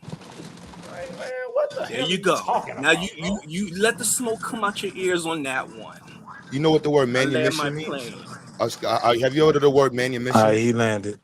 Have you heard of the word Have you manumission? heard of the word Do I manumission? still have an echo? Oh, the Skywalker. Oh, the You got, hey, Skywalker. Skywalker. Yes, there's still an echo. Hold on one second. Skywalker, leave it and come back, Skywalker. You got too much background noise going on. Go ahead, Q Butter. I'm gonna pass it back to Nakira. Then Dr. So, Anthony, you want to add? may I you ask can. the question to Q Butter, and Q Butter can build on it? And like Q I said, up here? how you Peace, doing? God. Can you guys hear me? Yeah, we hear you. Q Butter, everything you said, you're making great points. That's why I was wanting to follow up again, so you can kind of build on it. You're talking about where can we find unity? Again, on this side of the world, I see how the system of colonization has affected the people of the diaspora of Black Germany, Black, and I do see that Christianity I think it's a huge problem, and I think that when both sides deconstruct Christianity and walk away from that and seeing how Christianity is such a capitalistic mindset and how it's tied to capitalism, I think when we as Americans lose this money god, we will find ourselves, and it'll be the same with them possibly. And maybe that's where we could find unity. But do you think that by us deconstructing Christianity and walking away from it, that might be the way that we could, on both sides, find common ground and maybe unity? I think the easiest thing with to find grounds is understanding white folks. Like the sisters earlier, like very few people talk about the rebellions, and we should spend more time studying the realities that the rebellions presented to us. With Queen Nanny, her treaties, like she washed the British, but her treaty was that she can't free any more Africans. Francisco Menendez, his treaty, the first free town in America, United States, you had to be a Christian. You know what I mean? So escaping the British and going down south to Florida, you had to go in to become Christian. And so how we understand our integrated reality in this hemisphere with white folks really creates some of these experiences. And then if you look at the truly like separate societies like the Garifuna or the Geechee or some of the other people in like Guyana or there's areas of Black people who escaped and they stayed as like people are trying to rewrite the history of Maroons, but these are Africans who escaped into different territories and stayed as themselves and escaped. And so, but once they got back into connection with the world of colonization, it still is the reality. Right now, people in what is it? In I forgot what country it is. The Blacks in the Africans in these countries, once they come out of the little, their areas, they got to deal with white folks. And the reality in America is white folks. The reality of all of our political fights was white folks. The reality of our removal of history is white folks. It's not Black people jumping up and saying, remove our history. It's not Black people saying we shouldn't be benevolent. It's white. Like the elephant in the room has been white folks. And I think politically, we've removed ourselves from being able to say it was white folks that did that. You know what I mean? And then it turned into like our gaslighting. No, it's literally historically proven and factually data. It's still going. You can look up 2025 has research that literally states that what's holding Black people back from STEM, white racism. What is stifling Black ownership in America? Facts. White racism and lying. Like this is not unknown data. It's just who's standing in the conversation to make the statement. You know what I mean? Like this is about us being able to sustain ourselves and thrive. Like when people summarize the civil rights movement, I'll be quick. It was about competing, you know what I mean? And thriving as a community, sustain ourselves. And that's the reality, the competition and what we're doing. Yeah. All right. Nakira, if you want to add to the convo, then I'm gonna pass it to back to Dr. Angela, then I gotta pass it to Wall Street Willie. Okay, no, you can go ahead to Dr. Angela. No, go ahead, Dr. Angela. I'm gonna pass it to Willie. Peace. Thank you. First, I want to say that this is my first time on your program, so thank you for having me. I come with no vitriol whatsoever. It's not my spirit. It's not my countenance. It's not how I move with people. And so because I identify as FBA, but also, identify as a woman of African descent, I feel like I'm right there in the middle. So whatever energy, you all conjure is not reciprocating the energy that I'm bringing to you. I come in peace. I think this is a healthy and needed debate, and I don't think it's actually new because back when we also have Black nationalists and we have Pan-Africanists. And so this is not a new paradigm that we're going through, but I wanted to just speak to a couple of things. I wanted to speak to the relationships because I think that we should be clear on individual relationships versus institutional relationships. I've been going to Africa since 2001, so that's 25 years now. And I have deep relationships in several countries. I have bonus children that I take as sons and daughters, sisters and brothers and elders. And so I'm not speaking from someone that doesn't have extensive, deep travel experience at all levels in several countries, East, West, Central, and South. So just to, so that understanding is there. So I have good relationships with people on the continent, the Caribbean, sisters and brothers in Europe, and here. Interpersonal relationships. What my point is about the institutional relationships, and I made an analogy to a mother and a child earlier, and how institutions treat the diaspora, children of the diaspora, how those governments, those heads of states, and it's cool if the framework is transactional, and if that's our baseline, that's fine, because the ones with the most resources will win, because Africa is a pay-to-play culture, and so is America, to a certain extent. But we also have love in our families. Many of us probably had the Kool-Aid house, where all the children on the street came to your house to play basketball and to get a sandwich and do the overnight.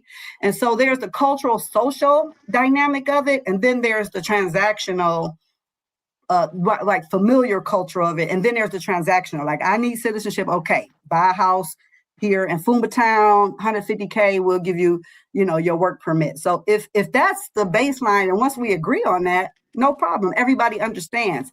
But the issue is the diaspora don't understand that. They're emotional and feel like, some people feel like they have a right to return to the motherland. And when you get there for the first time, you're emotional. You put your foot on the soil, you're weeping and crying, and you feel the spirit of the ancestors.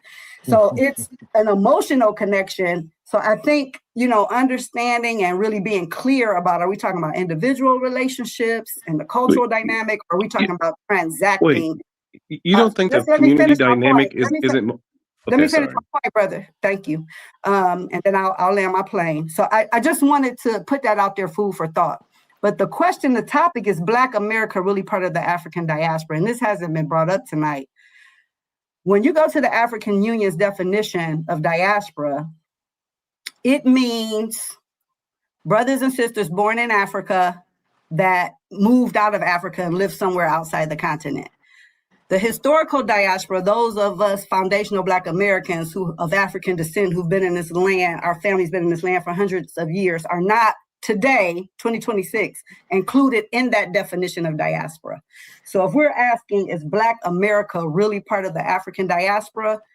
We need to consider who are you asking the question? Who needs to recognize you as a diaspora? Because if it's the African Union and you were born here in America, the short answer is no. If you're asking a brother and sister out of Jamaica or Trinidad or live in the UK, then maybe they'll say yeah. Or I'm asking the brothers and sisters here, they may say yes. So that's something to think about and to just know.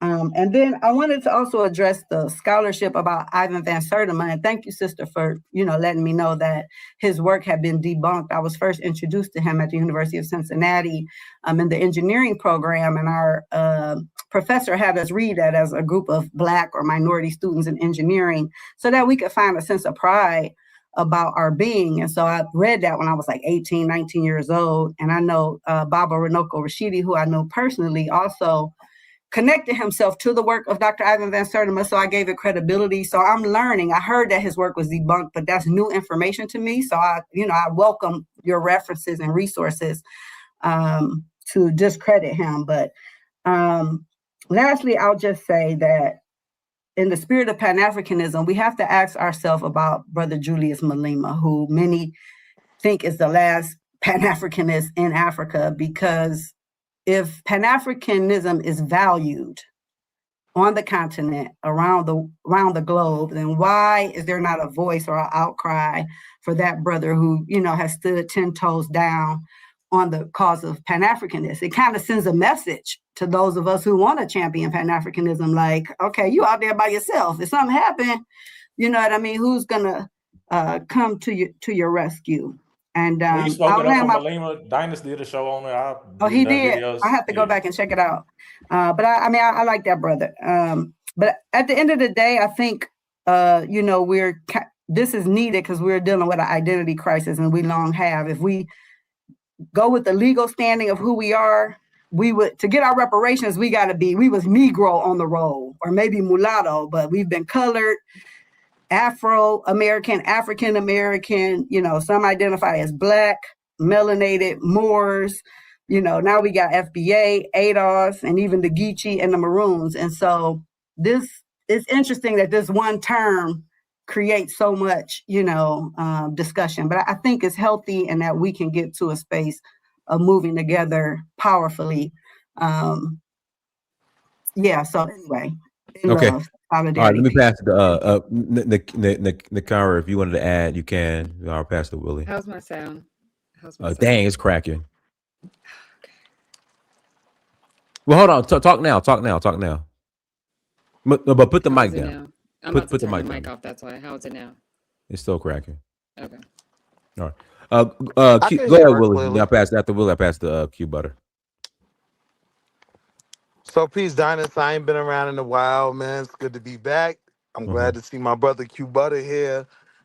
I originally had a question for Nakira about her views of FBA, but since the other sister made certain points, I'd rather, you know, direct those questions that way. So when you look at your relations in the continent, you said you know, I feel like you have a global grasp. I'm curious as to how you identify as FBA. I think she's left the panel, sir. No, she's muted. She said she used to be Pan-African though, so she like in the middle. No, the other lady that he's referring to, he was wanting to speak to her. Right? I think No. she left the I panel. was speaking to the sister that just spoke. She's still the here. doctor. Right. She said she Yeah, used to she's be left. Pan-African. She said she used to be in the UNIA when the show first started. Oh, she left? Yes. So I didn't want him to. I didn't want him to ask her a bunch of now. questions, and then she wasn't here to answer them. I'm No, back. I got Okay. you. I came back. Go ahead, brother.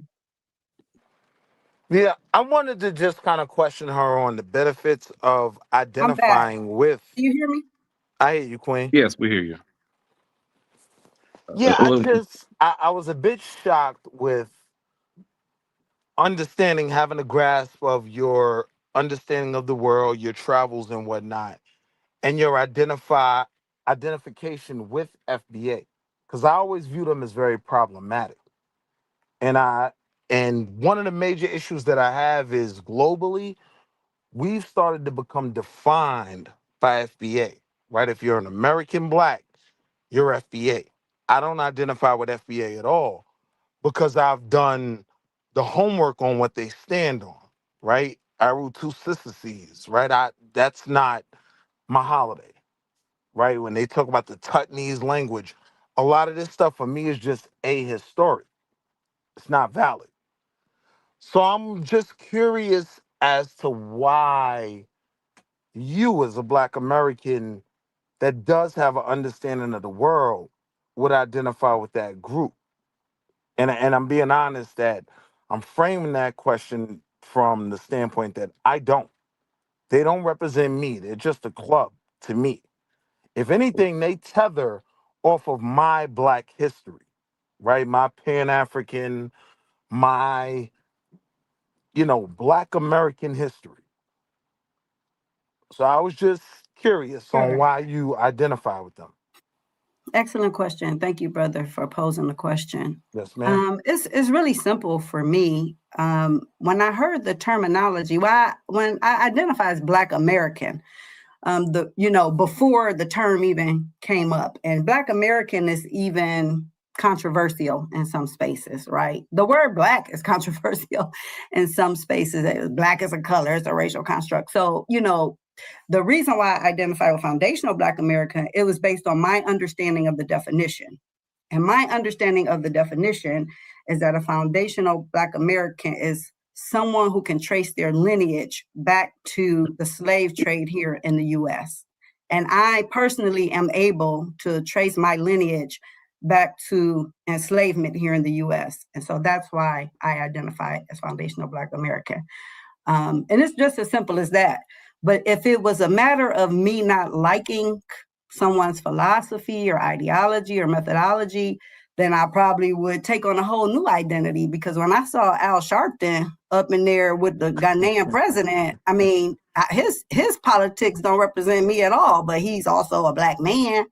So I didn't base my, affiliation or my identification or acceptance of the term because of sharing somebody's total beliefs. I just base it on the definition of that I can trace my lineage back to the enslavement here in the U.S. That's all. Full stop. Now, and that was a great answer.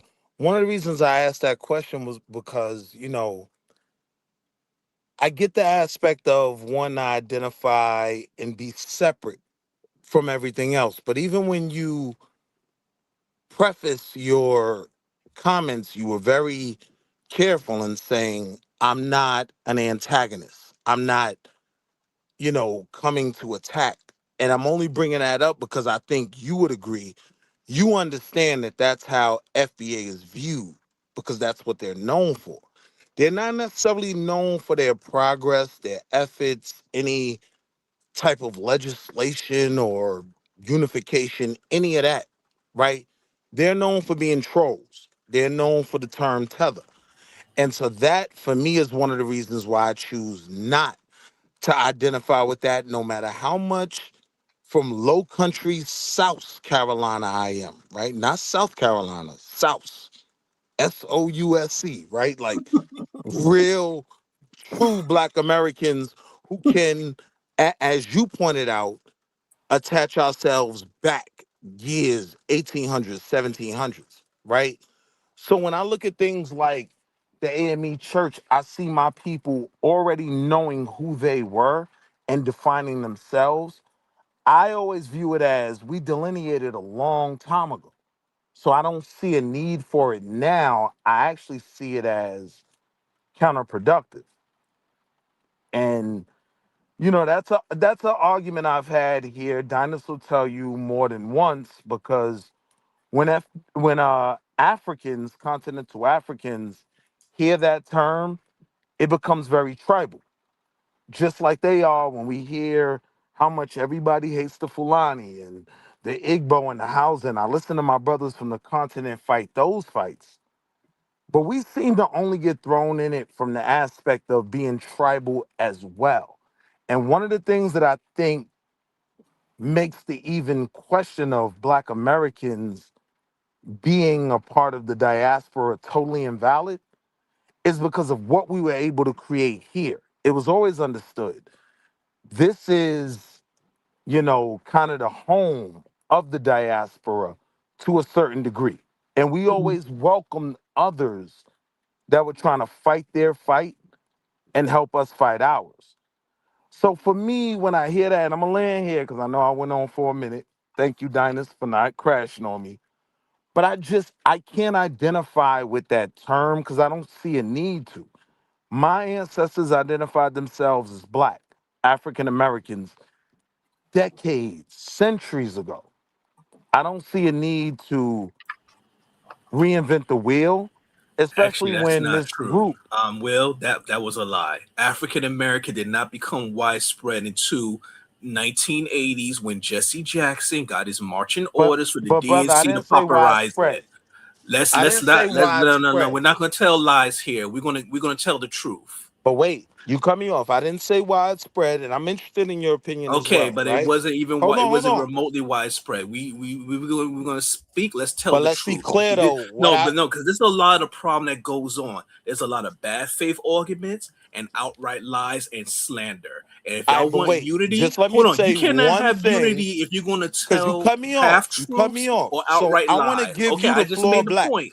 So we clear that the I want to African give you American the floor, Black. African American did not become widespread until 1980s after Jesse Jackson popularized it, not created, but So I wouldn't even popularized spread it. necessarily disagree with that, Hold right? on. But when you Okay, cut me good. off, As long as we wait, wait, clear on wait, that wait, point. Oh, wait, wait, passport, wait, Globalization. wait, passport king. Come. wait. Yeah, go So I ahead. wouldn't even necessarily disagree when you say kind of mass produced, right? But what I'm saying is the reality is my ancestors, those that I look to as griots, heroes in my life, many of them were identifying as, they were literally defining what African American was, while Jesse Jackson wasn't even in his daddy's nutsack yet, right? His daddy wasn't even in puberty, right? And this was already a documented term that Black people were defining.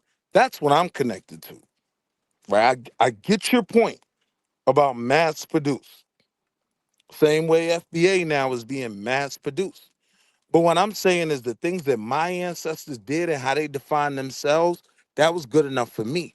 When you talk about that AME church and go all the way back to 1817, these are Black people saying we are African Methodist Episcopal. Now, Methodist Episcopal may have been crazy, right? That may have been connecting ourselves with something goofy in itself. But there was that understanding that our foundation is African.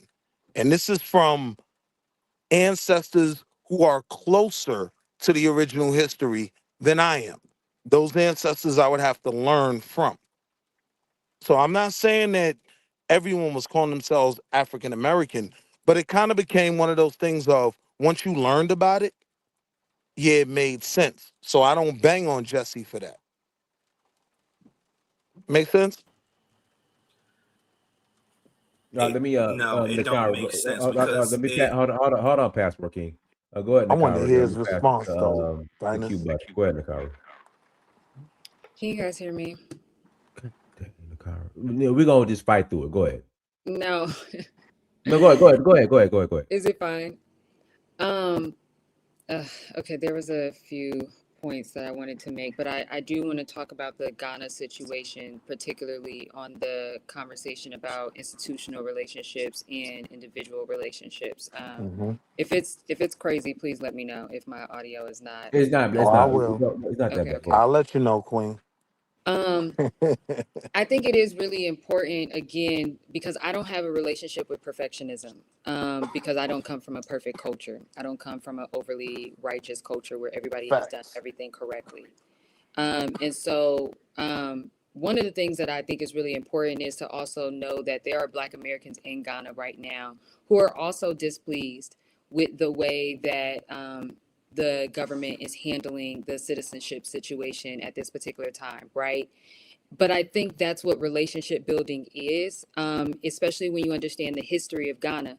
Kwame Nkrumah made a relationship with Black Americans, which helped him to gain independence in the country of Ghana. That's something to really make sure that we understand when people say, what has Pan-Africanism done for anybody? It got Ghana Right. free, for one. Sis, can I ask you two questions? And I But let me hate to finish. I know, interrupt. but let me finish really quick. Yes, ma'am. Because, and the reason why I mention that is because when you look at Ghana's presidential history, and not to be a shameless plug, but you can get that presidential history on my website, a very brief history, a breakdown of understanding how many coups d'etats happened in Ghana specifically, which is very similar to what happened to like Thomas Sankara and these other African presidents that many of our pioneers have always highlighted. It's important to understand that the West has always played a role Yeah. in destabilizing these African nations shortly after they became independent, because the colonizers never wanted these African nations to become independent. Drop your So link, sis. I want to see that info. it's my screen name, grillthediaspora.com. That's my Gotcha. domain. And so it's important to understand that these governments are not all the same. These presidents are not all the same. There are people still in Ghana who are descendants of Kwame Nkrumah's ops. Sorry?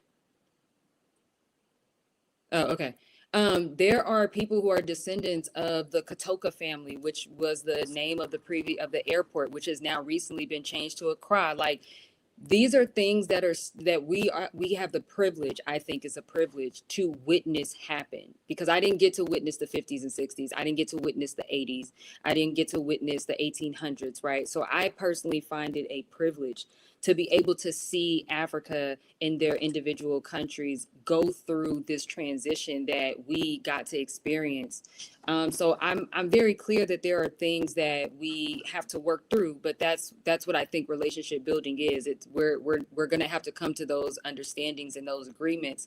And there's a variety. There's a list of things that I disagree with when it comes to Ghana. I don't have this. Again, I don't have this utopia viewpoint of it. There, and something that I think is really important, and not to be very controversial, but the president of Ghana, Nana Akufo-Addo, who started the year of return, respectfully, I learned from Ghanaians, is actually a descendant of slave trading families. So I can't fault how these other administrations have to kind of clean up that behavior, or some of the rhetoric, or some of the disconnections that we saw during the year of return that many of us wanted, because I wrote a whole essay at my HBCU about year of return as soon as it happened, and I was completely against it, because I knew that slavery and the transatlantic slave trade was not really told in a way that I think was beneficial to Ghanaians at the point where year of return came. I wrote about that because even the dungeons, when I go to the tour in the dungeons, I still think some of the story is a little distorted. I think that some of the story is not 100% honest. But again, this is a journey, just like how all of our identities are a journey, right? And so I think it is really important to understand that, like what Q Butter was saying, is that Ghana got independence in 1957. There are people in the country who are older than Ghana, which means that they remember when it was a white T man running things. They remember when it was a white T British woman running things. And I think because we who are born now, we are just used to white T people running our country, right? But if you can, for just 2 seconds, think about being an 80-year-old person in Ghana, and the first 10, 15 years of your life, there was a white T person running your country. And now your country is what it is, right? And the records show that the Ashanti, there were people in the Ashanti who begged the British to not allow the independence, right? Like, so we know that those dichotomies exist, and those dualities and things like that exist, where there are ops within us, right? So I think that, like, that, but again, that's just not enough for me to delineate my identity, delineate Where'd you go to school, sis? things like that. Sorry? Which HBCU? I don't give them clout. So, but I do want to Ah, don't do that to me. I only asked because you brought it up. I was just kidding. No, I know, but I went to a PWI, I went to University of Ghana, and I went to an HBCU. Oh, really? And I'll just say that. But there was another point that I wanted to make, but I think I'm going to wait for you guys to finish your conversation. But yes, Dr. Angela, I really appreciate your perspective, and I think that it's really important that we continue to have these conversations, because a lot of especially what you said, the conversations that we're having today are not new. We know that these are the same similar conversations that Du Bois was arguing back and forth with folks about, right? Yeah. Frederick Douglass was arguing with folks about, Marcus Garvey was arguing with folks about, and they were not perfect in the things that they were saying. We can say today that there were loopholes in what they were saying, right? But then we can also say, but there were benefits. There were things that we can still continue, whether it's business, ideologies. I think that sometimes with us as Black Americans, we take some of these ideologies as whole, and then we stop. And we don't expand them over time. We don't add on to them. Sometimes we just throw them away once we disagree with something. And I think that we have to always keep in mind that it might have been right for that time, where racism was at that time. And as things progress, I think we as people, our elders, and we that are younger, we need to continue those conversations instead of trying to repeat the same thing over and over and over. And then when it doesn't work for us anymore at this particular time, just throwing it away. And I think that's sometimes what we tend to do in our culture. We don't pass the baton enough. And we sometimes just throw things away, even though we could have just expanded. So like the way that I saw Jesse Jackson pass, the way that people had the audacity who have not done anything close for the community or culture as what Jesse Jackson did, to call him names. People who can trace their history and their lineage back in this country, to call him names, to throw him away, to do all of these things. I just want us to love each other past our differences and our disagreements if we are going to be a part of a culture and community that we're all fighting for. Keep cooking, Queen. Please come to my man Q Butter platform. Like, that's kind of home for me. But you have been cooking, sis. And one question I had, I was curious. When you decided to go to the University of Ghana, was that an independent thing, or did you do that through your PWI?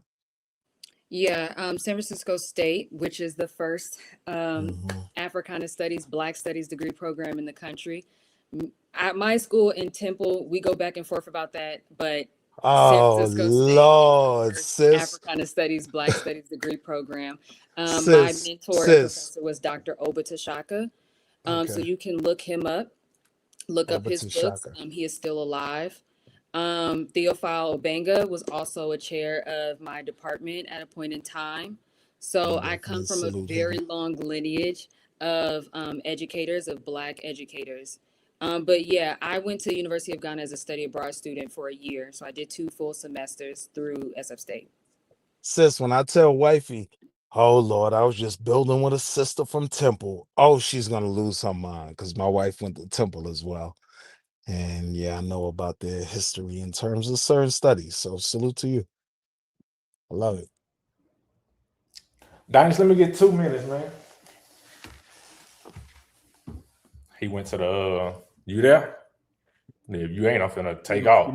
He might have stepped away for a second. All right, that was a good build. I want to reply to what Dr. Sale said when she was speaking. 2 points.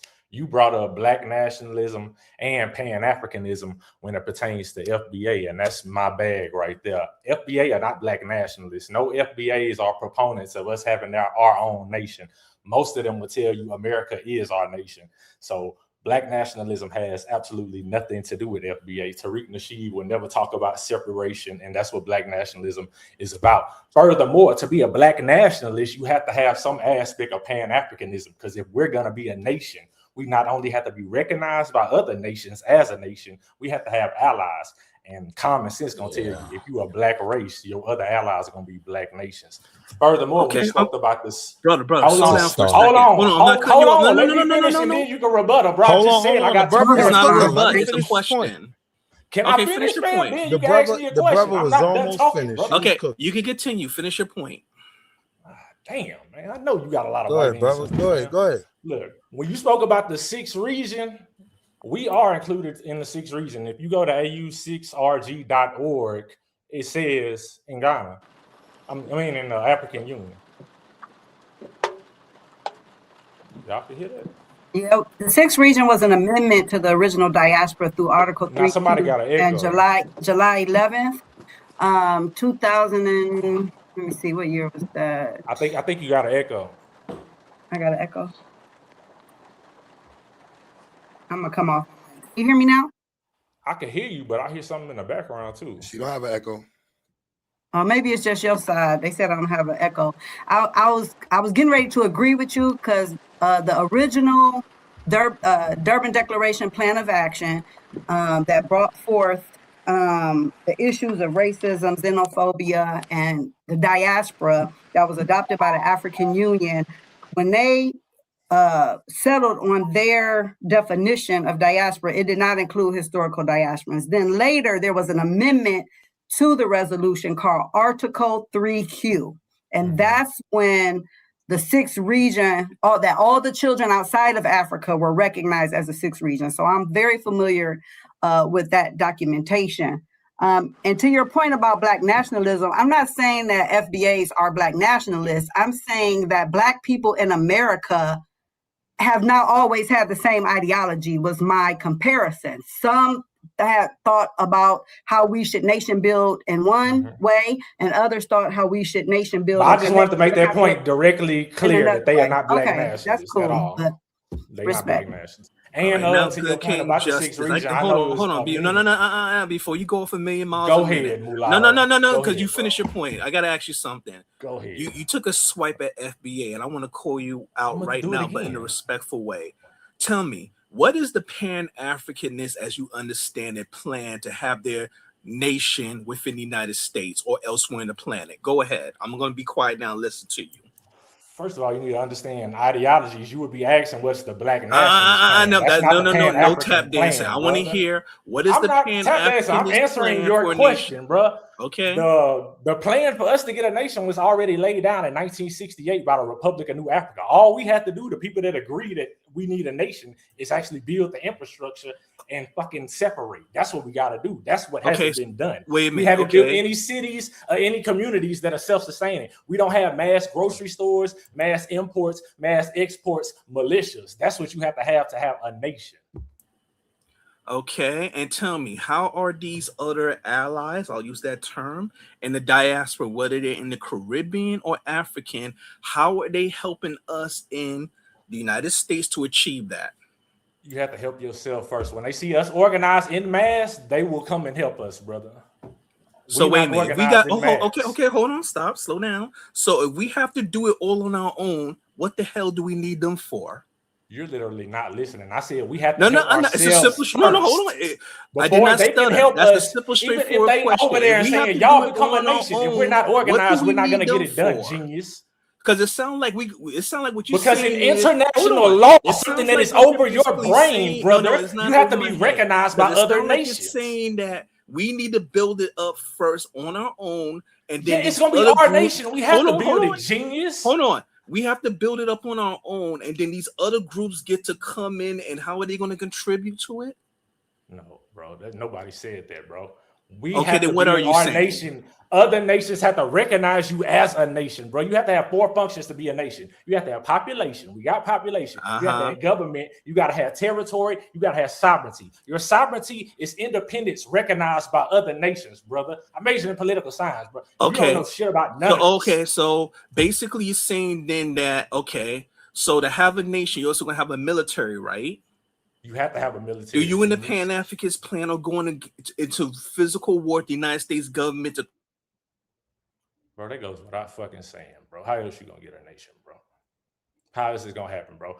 The first president of Republic of New Africa was Robert Williams, bro. He waged protracted war against the United States. The second president, Mario Badali, was sentenced to 11 years for shootouts with the police, bro. Like, this shit been happening. Black Liberation Army, Black nationalists, and Pan-African. Assata Shakur, Republic of New Africa. No, it's not. Shout out with the cops, bro. What are you talking about? I'm hearing tap. What the fuck has FBA ever done? So, hey, guy, let me read the super chats.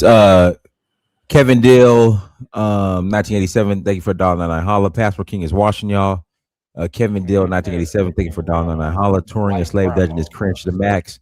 L Uro, thank you for $10 holla. If Africans are serious about Pan-Africanism, why they never mention or talk about Brazil? Most Africans from trade are there. Makes believe this is about money.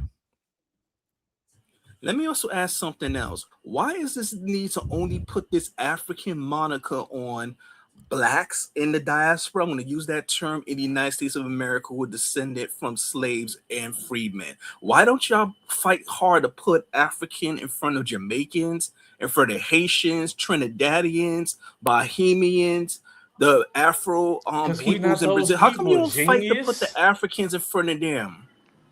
No, I'm not making a joke. It's a straightforward question. What? No, it is. Okay, so how come they don't identify? Why don't they identify as African? That's their prerogative, bro. They have nations. Jamaicans are Jamaicans. Okay, hold on. Stop. Slow down. You just said we are American paper citizens, so they can choose not to identify as it. So if a large, the same way you chose not to identify with it. So if a large critical mass of U.S. slavery descendants, freemen. It's never Don't gonna go by happen. Y'all not a FBAs. large Hold on. mass. Don't Y'all go don't by even got a million ADOS. people that If we identify as collectively FBA. say in It's mass, never you gonna know what? happen. This And it's African, not we mean it's ever never gonna going to happen. happen because it's in It's process not of. ever We gonna happen. collectively say this African American term should have never been put on us. It Not was ever a gonna happen. psyop. It was a mistake, and we reject it. So that by your words, we have a We'll right wait to it out. reject it as well. We'll wait it out and see.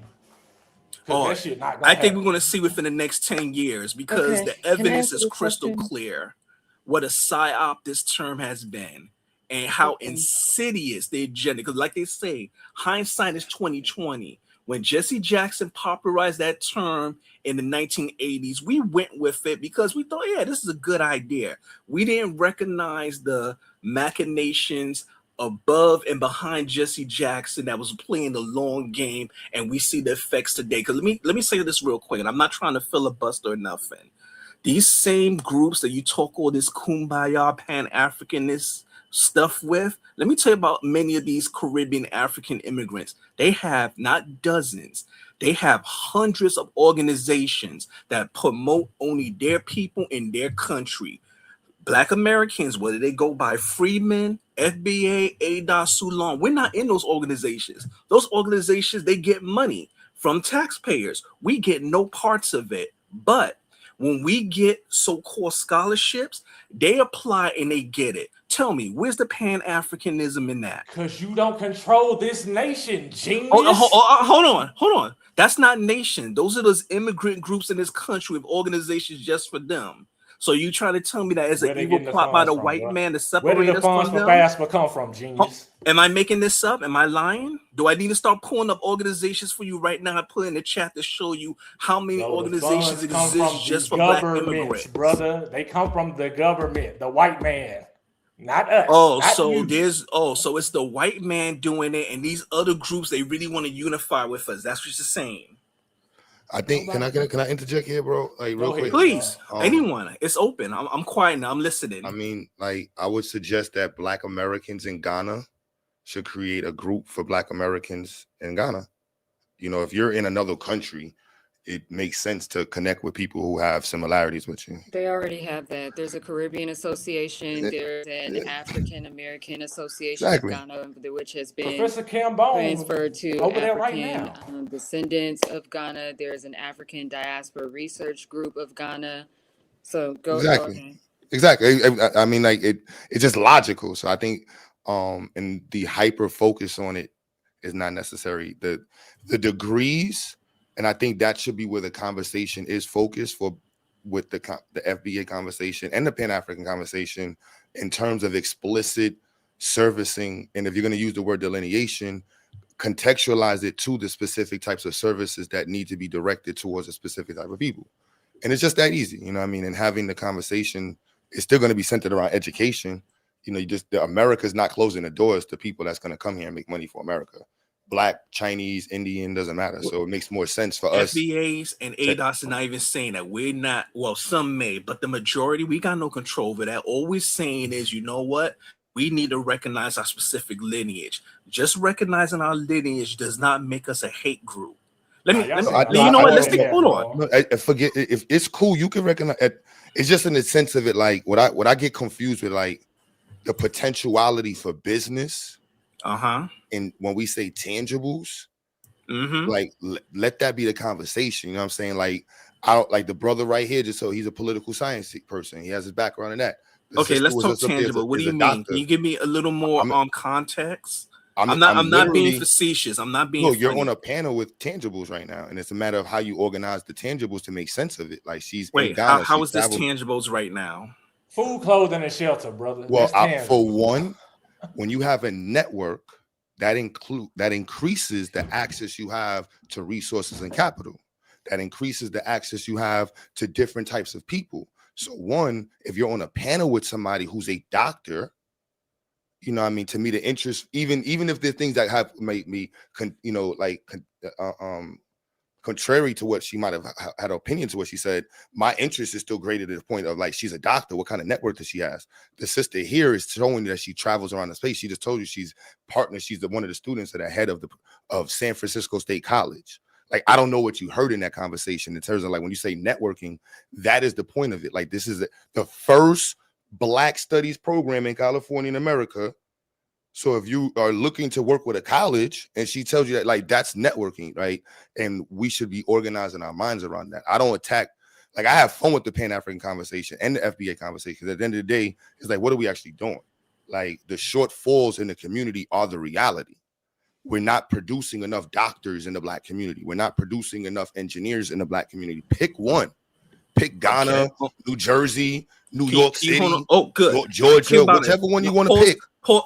Q brother, pause for, I'm not trying to say your name wrong. Q brother, I hope I said it right. Pause for 1 second. I'm glad you mentioned that point about doctors and engineers, because what you just said is a very important point. No one I said earlier about how when Black immigrants from the Caribbean and America come in, they have organizations set up for them that's for their people. And look, most FBAs and ADOS, we say, that's cool, but guess what? They're double dipping. So when you mention doctors and engineers, like for instance, they recently, almost 2 years ago now, got rid of affirmative action in colleges. But prior to that, when they did have that, and it wasn't just in colleges, I think it also applied to medical schools and law schools. Guess what? FBA, ADOS, let's just say U.S. slavery descendants and freemen who are Black, non-immigrant Black Americans, they would have to compete against Black immigrants. They wasn't anything that was specific for us. No, there's no. When you say this, bro, that's gravely incorrect. The reason why it was set up was because white people did not want to allow Black people to get contracts with the government. And so the government Black people had to can't get in. contracts with the government. No, that was the whole correct. The original bill was centered on Black people getting contracts. Jim Crow was the culture of keeping Black people out through business. As much as it was culturally, you got to set your business up over there. You can't compete with us over here. You can't take these type of clients. You can't, like, the idea of sustainability is tied to business and it's tied to education. And so we separate those points in the sense of Black people's pursuit for education in America.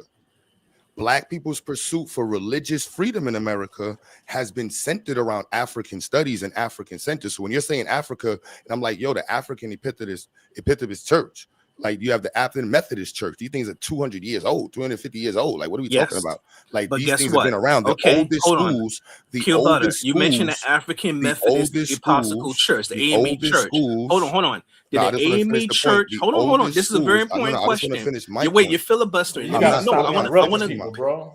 I don't really have any reason to talk to you, bro. Like, because you've been speaking for a while. I'm listening. I'm trying to build on what you're saying. I'm not just talking to talking. This is called a dialogue. Listen while you interrupt. I am listening, and I'm trying to build on the point. I'm just telling you, I don't really want to converse with you, honestly. Hold on. Did the AME Church start in the United States of America, or did it start in Africa?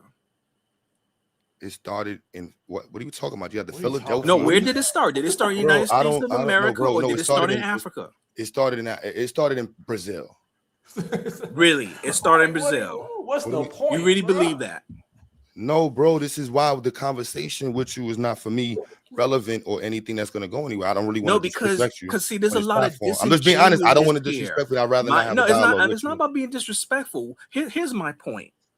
And again, for the delineation movement, regardless of the term that people, because there's different. Hey guys, I got to read the super chat. PCH Rise 1559. Thank you for turning holla. Our ancestors had to suffer filthy farms and plantations, and now we suffer FBA in America, celebrating it as ethnogenesis. Proud of they sprang from white folk and Indians. This is miserable. Here's the problem, and this is what delineation is about. It's been very one-sided, and this is why Pan-Africanism is also rejected by those who delineate whatever term they may use. It's a very one-sided, and look, I'm not trying to hurt people's feelings. It's one-sided and it's parasitic. Black immigrants benefit. Okay, but Pastor King, when you say one-sided, what do you mean exactly? Who is this guy? Okay, one-sided is easy. How has what makes your opinion worthless? Let's talk as men. Why should we even listen to you? What do you bring to the table as a Black man in America?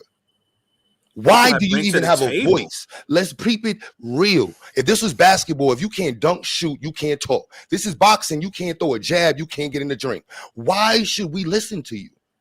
Table You don't talk. have to listen. You look. Then why should you talk? You can plug your ears and say, No, "Nah, I'm just saying, why I should can't your hear opinion you." even be Only thing you're used? doing is you're refusing to listen to another point. No, And I'm asking you, why should I'm asking you to that's a validate your level of opinion? intellectual dishonesty. No, So I'm if you being wanna very come, honest with you. if you want to come with Why this, should your opinion matter? oh, why should my opinion matter? Okay, Yes. I'm in the United States of America, and I don't know if you ever heard something called the U.S. Constitution, the Bill of Rights. The very first amendment white to the men Bill of wrote. Rights is freedom of speech. White men wrote it. And you didn't have freedom of speech when they wrote it, genius. So, and now, you was on a are you saying, plantation cutting sugar are you cane, saying as a dummy. U.S. citizen, I don't have the right to freedom of speech? Now, you don't have to listen. That's your right, but I have freedom of speech. So are you trying to deny me my constitutional rights, and above my constitutional rights for those that believe rights as a human being, my God-given rights to have my own mind? Are you saying I don't have those rights? I'm saying your rights is worthless. It's either yes or no. The It's display either of your rights is no tap displaying dance. It's either yes or no. worthlessness. I It's know you got a worthless. white Oh, it's grandma, worthless. bro. It's That's not worthless. yes I'm gonna or be no. honest. It's worthless. I don't know how to What tell do you you. mean? What's It's worthless? valueless. There's no point in what you're All right, saying. let guys, we'll do this. Hold on, Passport King, don't interrupt. Q Butter, go ahead, and I gotta pass it to Nakira, and then we'll I'm gonna close out, but Nakira is still live, guys. So if Nakira wants to stay on, she when you close out, let me taking get a 45 seconds before you do. Okay, go ahead, Q Butter, then Nakira. Oh, nah, then you did like don't stream, bro. I was just listening to the convos, dope build, son. Sister tap in, dope build. I definitely tap into your channel and stuff. Like I got an institute programs. We just got recognized in multiple states. We on route to being accredited. Hopefully within this next week we'll have our candidates. Q Butter, you gotta come on and just. In fact, see, I had the Senegal. I had the Senegal on Friday or Saturday. Q Butter, when I get back, you gotta just come on and do a show and just tell everybody what you're doing. What's new? What's going on? Give everybody up to speed who might not know. All right, good looks. Hell yeah. But definitely always trying to work, man. Let's keep pushing the dudes. I see what you're doing, sis. Definitely support it. I'd love to either get you to speak to my students. I got mad females and just, however, the doctor was on it earlier. I'm always looking for people to talk to my students and get involved and just keep pushing the conversation. I showed my students your video once before, Dynas. You got to make another one so I can show them you traveling around and you meeting with different people and stuff. It's good for them to see us, taking advantage of the networking capabilities of the internet. And I think that's the priority right now, network capabilities and how we're pushing ourselves.